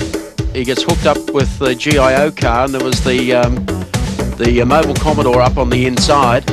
Pissed out the window. Oh, Gibbsy was anything but impressed about there's that. The tyre drama. That started off the tyre drama, as Doug said, coming down beneath the GIO bridge. They've got it into the pits now. Should be able to bring you up to date, and Bob Forbes there. Mark Osler is down. I don't think that one was in the script, Mark. No, certainly not. Looking running in 6th position in such a difficult race with a great effort by the GIO crew up till now. But there is, there's a lot of oil leaking out of the front of the car. There's obviously been a bit of damage to oil coolers at the front, where they're located at the front of the engine. They're changing tyres, they're throwing off the wets, they're putting on slicks, but quite severe damage to the front of the car. Apparently it tangled with a Sierra. I think I heard you guys mentioning that. Bob Forbes is a very upset man at the moment. He's looking pretty strong here. So a lot of work going on, but I can tell you there are gallons of oil tipping out of the front of this car. Here comes the number 2 Winfield Nissan, Anders Olofsson of Sweden in the car. And staying in the car. Yeah, staying in the vehicle. So Anders has done a great job running support for the number 1 car today. And Dick Johnson coming into the pits now just ahead. He's going to change over to slicks as well. And they're doing pads, I think, too. Could be. Yeah. JB ready to step in. And JB is down there to cover JB's pit stop. Yes, thanks very much, Mike. The brake pads were there just in case they were going to try and hold off to the next stop. It looks like they're going to be able to do that.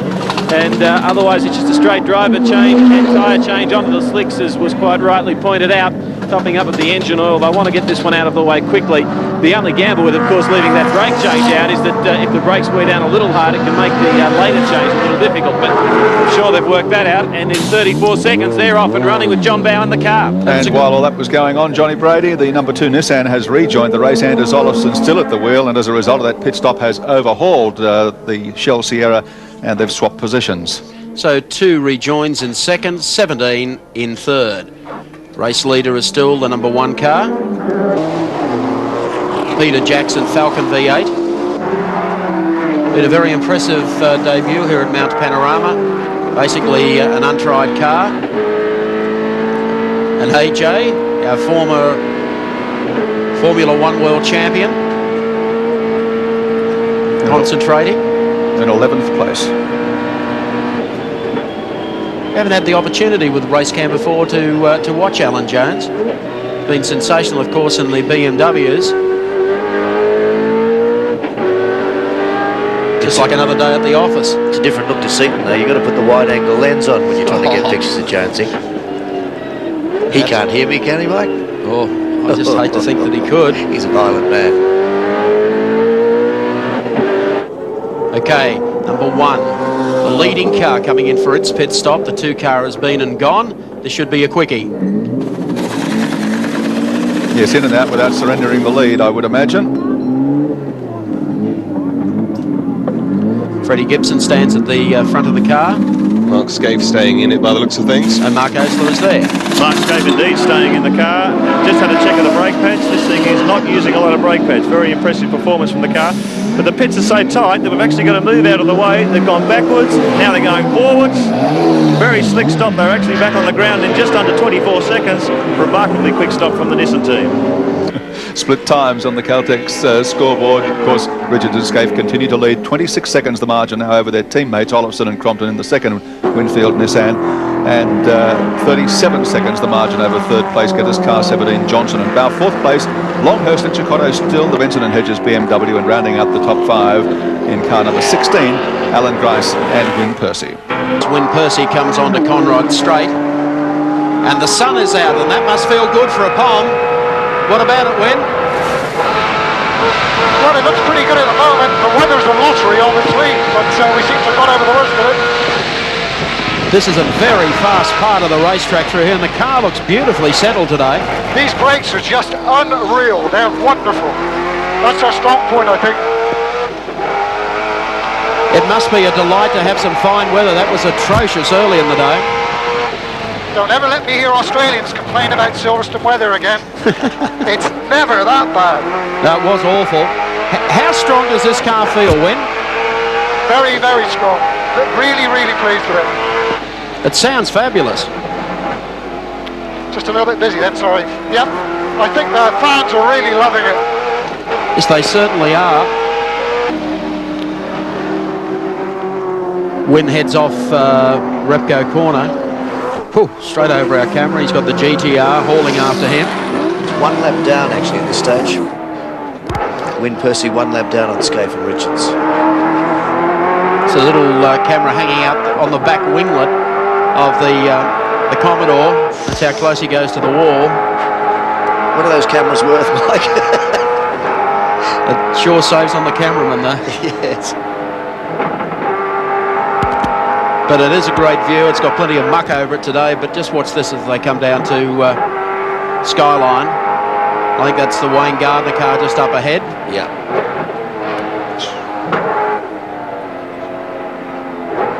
Coming down to the dipper.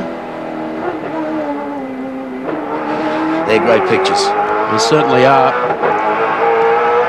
Close there, isn't it? We were talking before about the problems experienced by the Jones-Seaton Falcon, and Alan Jones is now out of the car, I can tell you, and they're wheeling it away. Mark Osler is down there, I believe. Certainly am, Doug. I've got Alan Jones with me now. Alan, very strong run from this brand new car. What eventually stopped it? Oh, I think it was only a fuel pump going down Conrod. It just misfired when I changed up into a high gear. So rather than risk another lap, I pulled in while I was close to the entrance, and they've checked it, and it looks like the fuel pump's going on the thing. Yeah, the 15 car looks like Bradley Jones got caught up on top of the ripple strip, I think, and he's trying to ask them to give him a hand back, push him off the ripple strip. 15 was in 6th position. He's hung up there, I think. Can't fire it, he's locked it, so...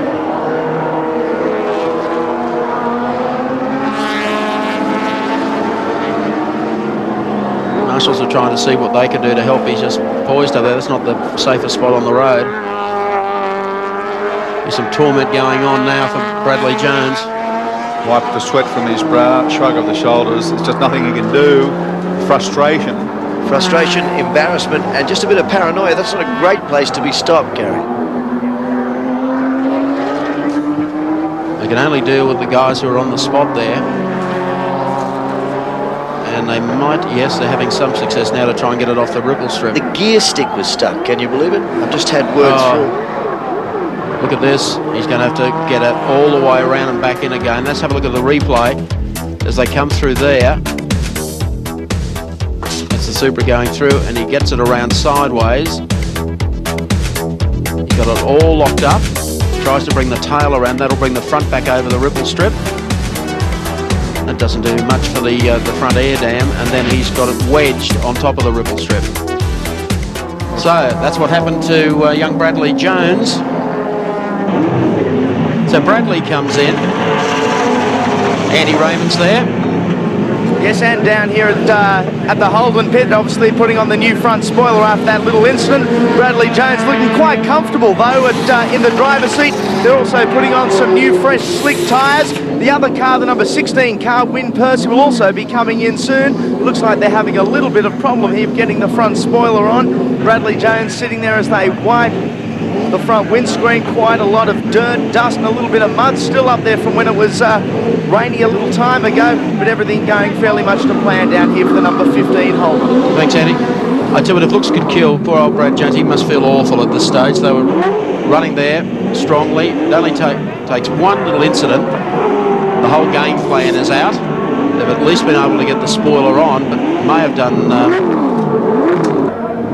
And they're moving it back, further back down the pit road to clear the way for the 16 car to come in. That's a terrible time for young Brad Jones. It's obviously something that they can't fix in a minute and a half. Yeah, he was in 6th position before this debacle, which is going to depress every member of the team, particularly that man. Look at the face. Well, they're still taking quite a while down there, AJ. Yes, they certainly are. The thing is, Brad Jones is sitting in the 15 car absolutely disgusted, and to be honest, no one quite knows what has gone wrong with the car. All the panic down here in the Holden pits is the fact that the Win Percy number 16 car is coming in, and it looks like it'll be coming in within the next lap. David Parsons, number 35, Peter Jackson Sierra. Just a lap or so back there, getting the car a little sideways. Let's have a look at that. Coming through Caltech's chase. A little sideways out on the grass. Spins back, but at least he's staying away from the sand trap, trying to bring the front of it around, drop it down again. No, he couldn't. It's still there. He's got to attack it from the other side now.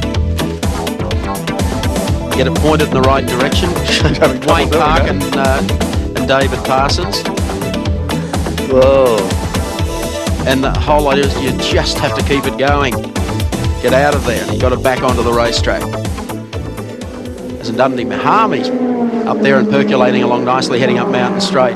I'll need some panels on that for its next race meeting. That car's just had a pit stop as well. And car 15 we saw going into the pits, Brad Jones, who had that problem originally with the spoiler and then got stuck in the pit lane. The problem with that car is the tail shaft, which they're having to replace, so a long pit stop in prospect for Brad Jones. It's not meant to be our year.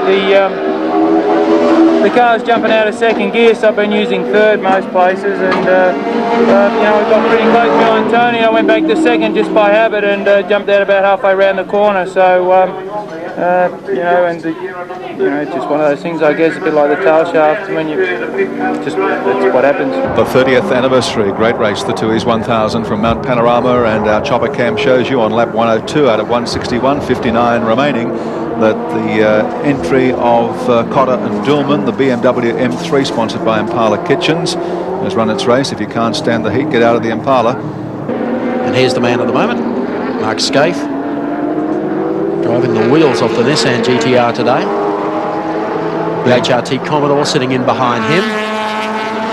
But a lap down. I tell you, he is not sparing the rod, young Skaife. No, he's having to earn his money today, isn't he? Doing a good job on this. I guess the big question has been, what will Freddie Gibson's team do, given that the turbo era ends on the 31st of December of this year? He's only got 2 ways to jump. And I believe it will probably be in favour of the General. Great Nissan race cam. Give you an idea of Mark. He panned around as he comes over the top of the mountain, heading down towards Skyline. Just ahead of him, I think, is the Larry Perkins V8 Commodore. And we take the floor cam version that shows you just, looks very relaxing. There's always the trademark of a very professional and polished race car driver. It does make it look very, very easy. Scheduled stop driver change in some respects, but the real reason is they've been having trouble with the alternator, and that is still giving them a bit of curry, just topping up the oil and changing the tyres as well. But the alternator and the battery problem has been ongoing. Mind you, it's not something they're paying a lot of attention to at the moment, so maybe it was just the odd connection there, because it's not something that's put a lot of time in during this stop. It's mainly been change of tyre and driver. Larry Perkins now coming out. Interestingly, the car's had a bit of a shunt up the front while it's been out there as well.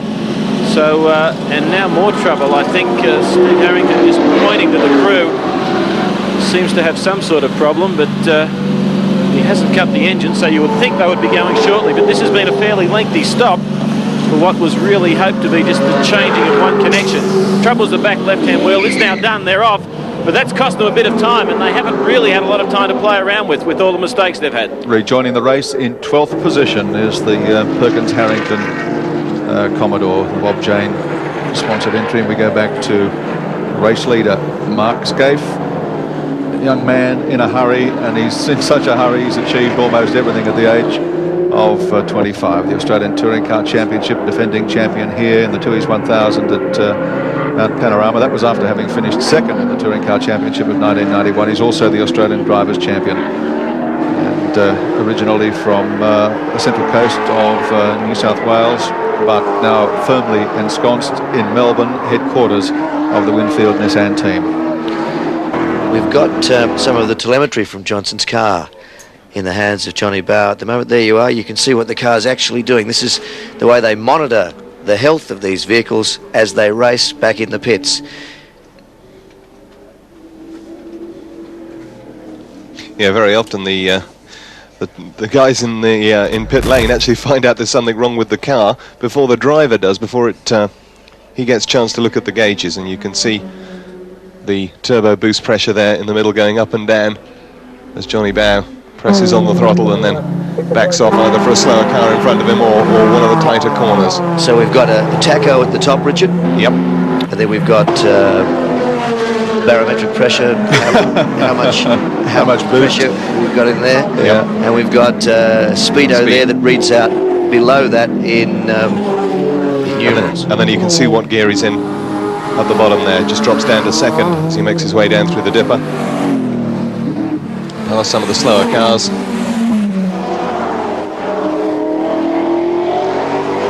And now. So these days, for the contemporary touring car driver with this sort of technology available, Big Brother is always watching. You can't say that you didn't over-rev it. You can't say that you weren't hammering the brakes. Certainly is. The telemetry readout from Klaus Needsvit's run in the top 10 yesterday showed how his foot had slipped off the throttle twice and the boost and the revs just died. You can't come back and fib to the team boss anymore. Temperatures there, so the water temperature at the top and the oil temperature and the oil pressure down below. And indeed, if we're getting any charge from the alternator, that car looks pretty healthy. It's looked healthy all day, it's sounded healthy all day, and it's doing the Shell team proud. Larry Perkins could perhaps have done with having a look at one of those when the battery died on his car earlier on. First the battery and then the alternator, and I think they've actually been in twice to look at the alternator. It's cost Larry Perkins a great deal of time. Number 2, Nissan with Anders Olofsson at the wheel coming in. Now this will be a driver change. Crompton will get in here. Mark Osler's there. Absolutely. Wilco, Neil Crompton getting in, Anders Olofsson out of the car. These guys are going to affect a front brake pad change. Due to those pace laps early in the race, when it was nice and cool, they have reduced their brake pad wear quite substantially. So as you can see, doing a quick brake pad change. Freddie Gibson said he could affect this change in about 40 seconds front to back, so they're only looking up the front, so that'll be even shorter still. I've just been timing the gap between the 17 car and the car 2 is about 35 seconds. So that'll drop Crompton back and, of course, move the 25 car up into third position. It's going to be a sting tactical battle from here. Well, the set of pads going into that rear wheel there took a little bit longer than the rest of the car, so the stop taking longer than Freddie Gibson would like, I'm sure. But wheel on, air jack hammers the nut tight. And back into the race goes Neil Crompton, now at the wheel of car number 2. Dick Johnson getting ready. The Shell boys obviously we're going to be coming in shortly. He's getting geared up for what will be the final driver change for this car. Mark Skaife into the pits, Jimmy Richards into the car. But while that was happening, that has enabled John Bow, the number 17 car, to go through and take over the lead in the race, but he has yet to pit, and there's the man that has to take over for the run to the checkered flag, and that's Dick Johnson. As we go to Jimmy Richards, there's apparently a problem there with the fire extinguisher inside the car. It's gone off, as you can see across to the right. It's covered one of the lens with foam. Just up to the top right hand of the picture, you can see the foam all over the race cam. I wonder, Jim wouldn't appreciate if we asked to come in and just clean the lens for us, would he? That's the shot.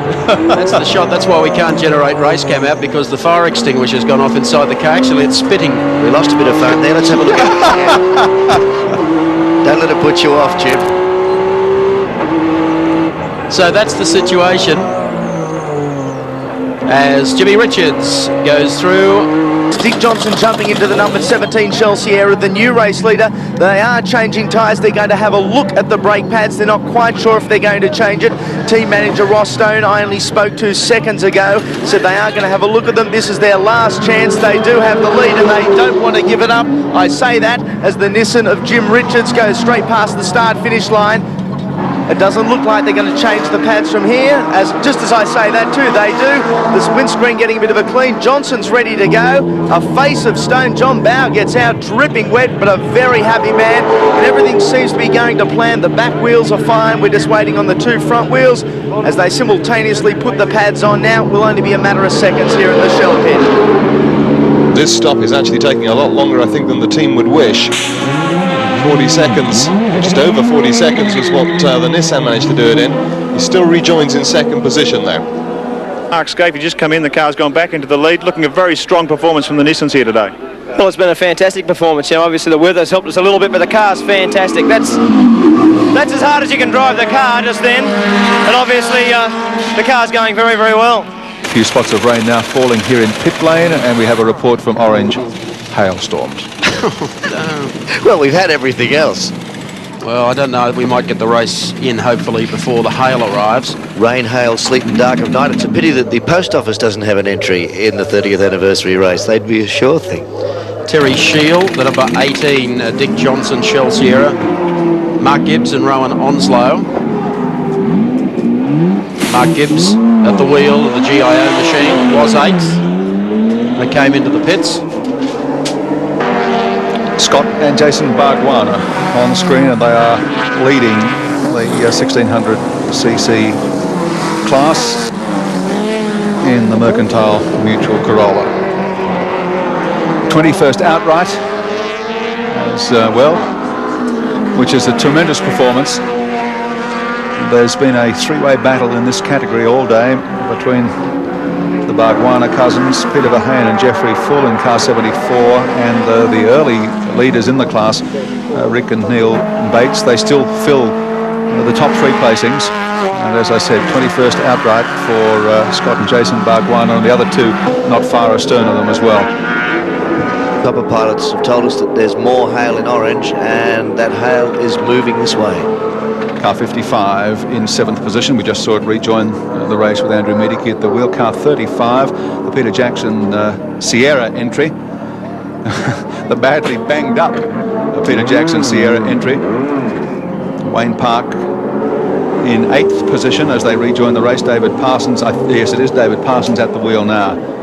Alan Grice into the pit, steps out of the 16 car, and Win Percy about ready to step in, and Andy's down there. Actually, John, Okay, John. Yes, great driver change and tyre change. Interesting that they would do it now. The weather closing in, you would have thought they may have tried to hold out a few extra laps and see if the rain started to come. But perhaps they just pushed it to the point where they needed to make the change anyway. Whatever it is, it's only a short stop for them, 24 seconds, so they'll be pretty happy with that. You can see the storm moving in, and I would say it's not too many minutes away now. Nissan race cam, Jim Richards, Winfield Nissan number 1, the race leader by about a minute. They'll be coming in for a stop shortly.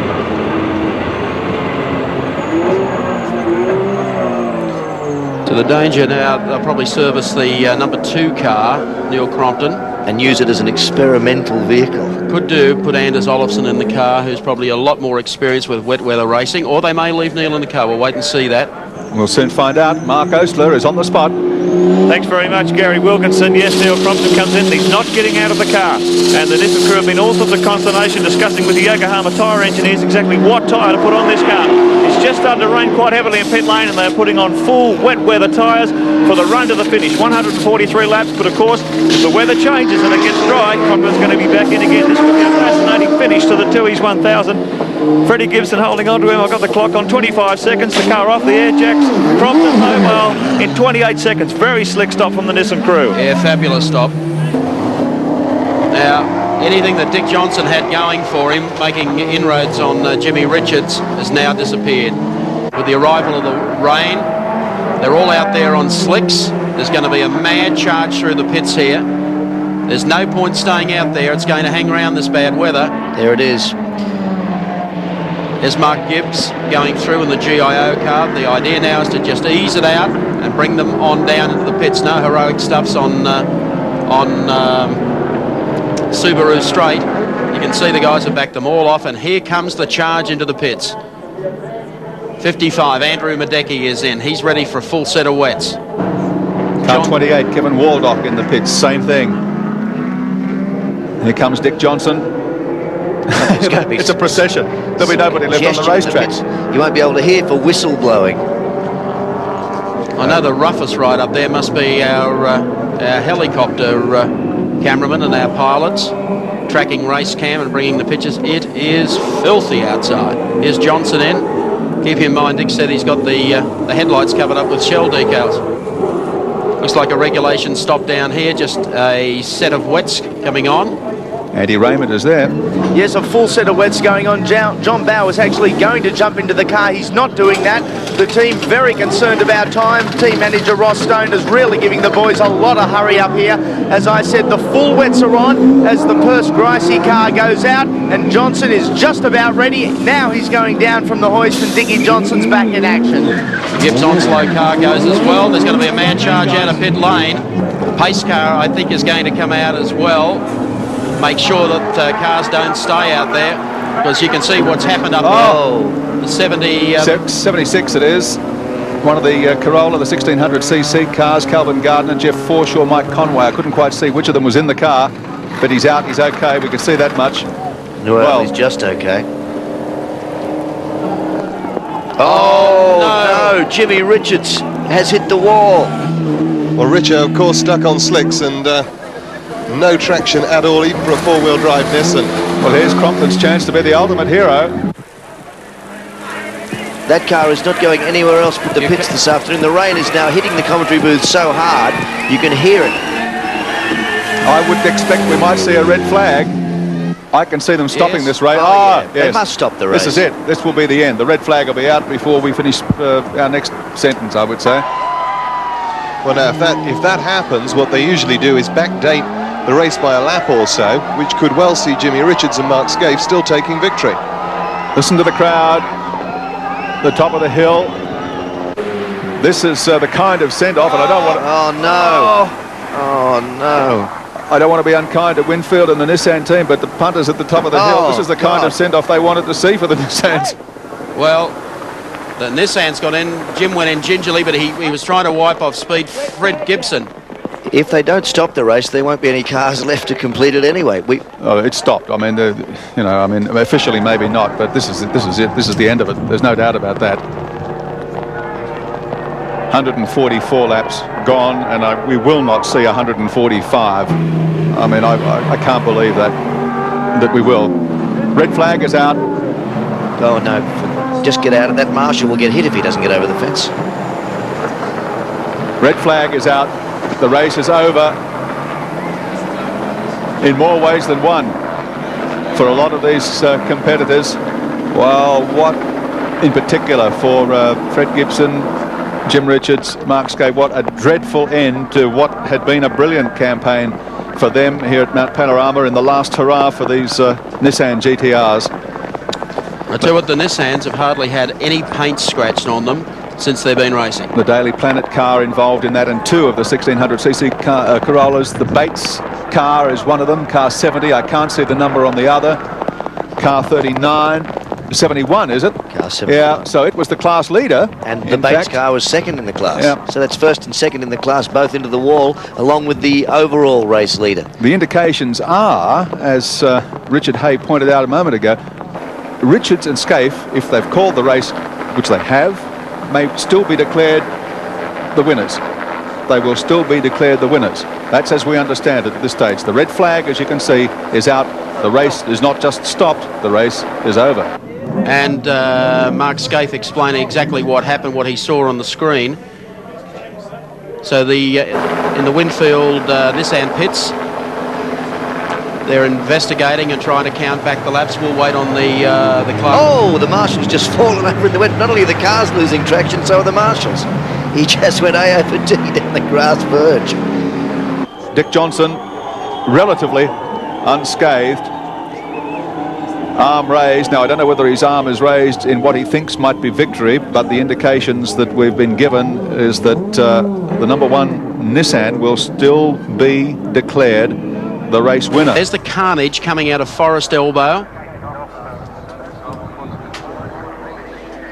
John Brady with Ivan Stibbard hopefully will clear the air. Yes, thank you very much, Mike. Ivan, red flag, it is all over, Red Rover? All over, yes, unfortunately, but as you can see now, the weather's clearing up, but it's too late, it's all over, so we've declared it, and the timekeepers are now working out the final result. Not afraid that you may have jumped a little early? No, not if you saw what was happening there with some of those cars. It was a bit dangerous, and unfortunately some of them don't heed the caution flags, and you only need one or two to do that, and that's what caused that problem. Okay, the $64 question, who is the winner? I would say car one. The race has got to be declared at the last full lap before the red flag went out, and he was still leading at that stage. How close was he to the next full lap at the time? Not sure until we get to the timekeepers on that, but he had a full lap up on him on the other cars, so that should be okay. I just came around the corner and had no grip whatsoever, going about 2 miles an hour, and hit the bank just out of the cutting. So I just put it in low gear and just went very, very slowly around the track at about 1 mile an hour, come out of the Forest Elbow, and the car just, as if it accelerated without me putting my foot on the accelerator, and it just went out of control down where the other cars were and hit them. And then the little Corolla did the same thing behind me. You're obviously okay. The conditions out there, I guess they were worse than they were this morning because there's probably a lot more oil down. Well, the conditions was wet and we were on slick tyres. That's what the problem was. Well, Ivan Stibbard has just awarded the race to the number one car. You must be pleased with that, even after the crash. Fantastic. I can't believe it. Well done, Jimmy Richards. And the crew's celebrating here. Mark Skaife and Jim Richards, they've done it again. Very difficult circumstances, they ground away. Expert pit work kept the car on the island except for the last lap, but they were leading when the race was called. And here's our winners, Mark Skaife and Jimmy Richards. Of course, the arrival of that storm produced quite a number of incidents. We'll have a look at some of them for you, just recap what happened, just in case you've arrived home. Jimmy Richards and Mark Skaife were leading this race. This is what happened on the exit to Forest Elbow. Brian Callahan, Barry Graham, the 39 car, spinning. Then triggered off is the Toyota Corolla. That's Bates and Bates, I think, in the Daily Planet car. And that, of course, Andrew Harris with the brakes on. Driver very quickly out of that. That was young Brian Callahan. Oh, here's the 76 car that hit the wall, got into the wash. Now, he was quite okay. That is quite a connection with the concrete wall. It is. It's It's a testimony to the way the car is built, actually, that you see the driver get out of it without a problem. Boy, and as you can see, climbing out. Oh yeah. Yeah, his leg against the roll bar. Very, very lucky boy indeed. And of course, heading up to the top of the mountain, the flag show. I believe this was Neil Crompton as the Johnson car came across the front of it. No, that's the Jim Richards car. It was the Jim Richards car. So it was between there and here that the damage was done. He's actually done it over the top at Skyline somewhere. So here he comes down through the dipper, riding it all the way down through here, just limping back to the pits, wondering what on earth Fred Gibson would be thinking about all that. Marshall's probably just couldn't believe it as he aquaplanes down through here on the way to Forest Elbow. Not realising, of course, that the red flag had been displayed earlier and that his first position was assured. Now he comes out of the corner. As I pointed out earlier, there's a kink to the left here, so Jim probably just goes to guide the car just a little to the left. There. The back of the car now breaks away. And Jim is chasing it. There's not a thing he can do. He's full on the brakes, tail into the wall, brings the front around, and he's on his way into the back of Andrew Harris's car. So exit Jimmy Richards. Now the class leader. The Toyota Corolla goes in there, and the rest of the field able to get by there on the inside. Here's another angle of the Toyota. Look at the Marshalls jumping back over the fence here. And he joins the party down there as well. The winners of the great race for the second year running, Mark Skaife and Jim Richards.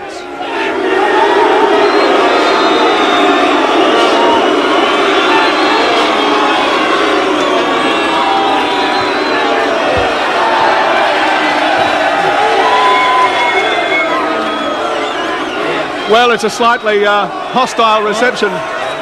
A slightly hostile reception, Mark, but you always knew that you were going to get that to some degree. But regardless, forgetting all of that, it was a triumph out there today because they were the most adverse conditions that you could possibly have experienced. Well, it was, but like we led the race all day. I can't believe this, you know, like the Nissan cars, Winfield, we've won the race. That's how it is. Jim? I'm just really stunned for words. I can't believe the reception. I thought Australian race fans had a lot more to go than this. This is bloody disgraceful. I'll keep racing, but I tell you what, this is going to remain with me for a long time. You're a pack of arseholes. Okay, let's have a look now at the Caltex race score. These are the placings as of the Australian Racing Drivers Club. Jim Richards and Mark Skaife, the winners in the Winfield Nissan GTR. On the same lap, Dick Johnson and John Bowe placed second in the Shell Sierra. On the same lap in third place, Neil Crompton and Anders Olofsson. Down one lap in fourth place, 25, Tony Longhurst, Johnny Cicotto in the Benson and Hedges BMW. On the same lap in fifth, 16, Win Percy, Alan Grice, the Holden Racing Team Commodore.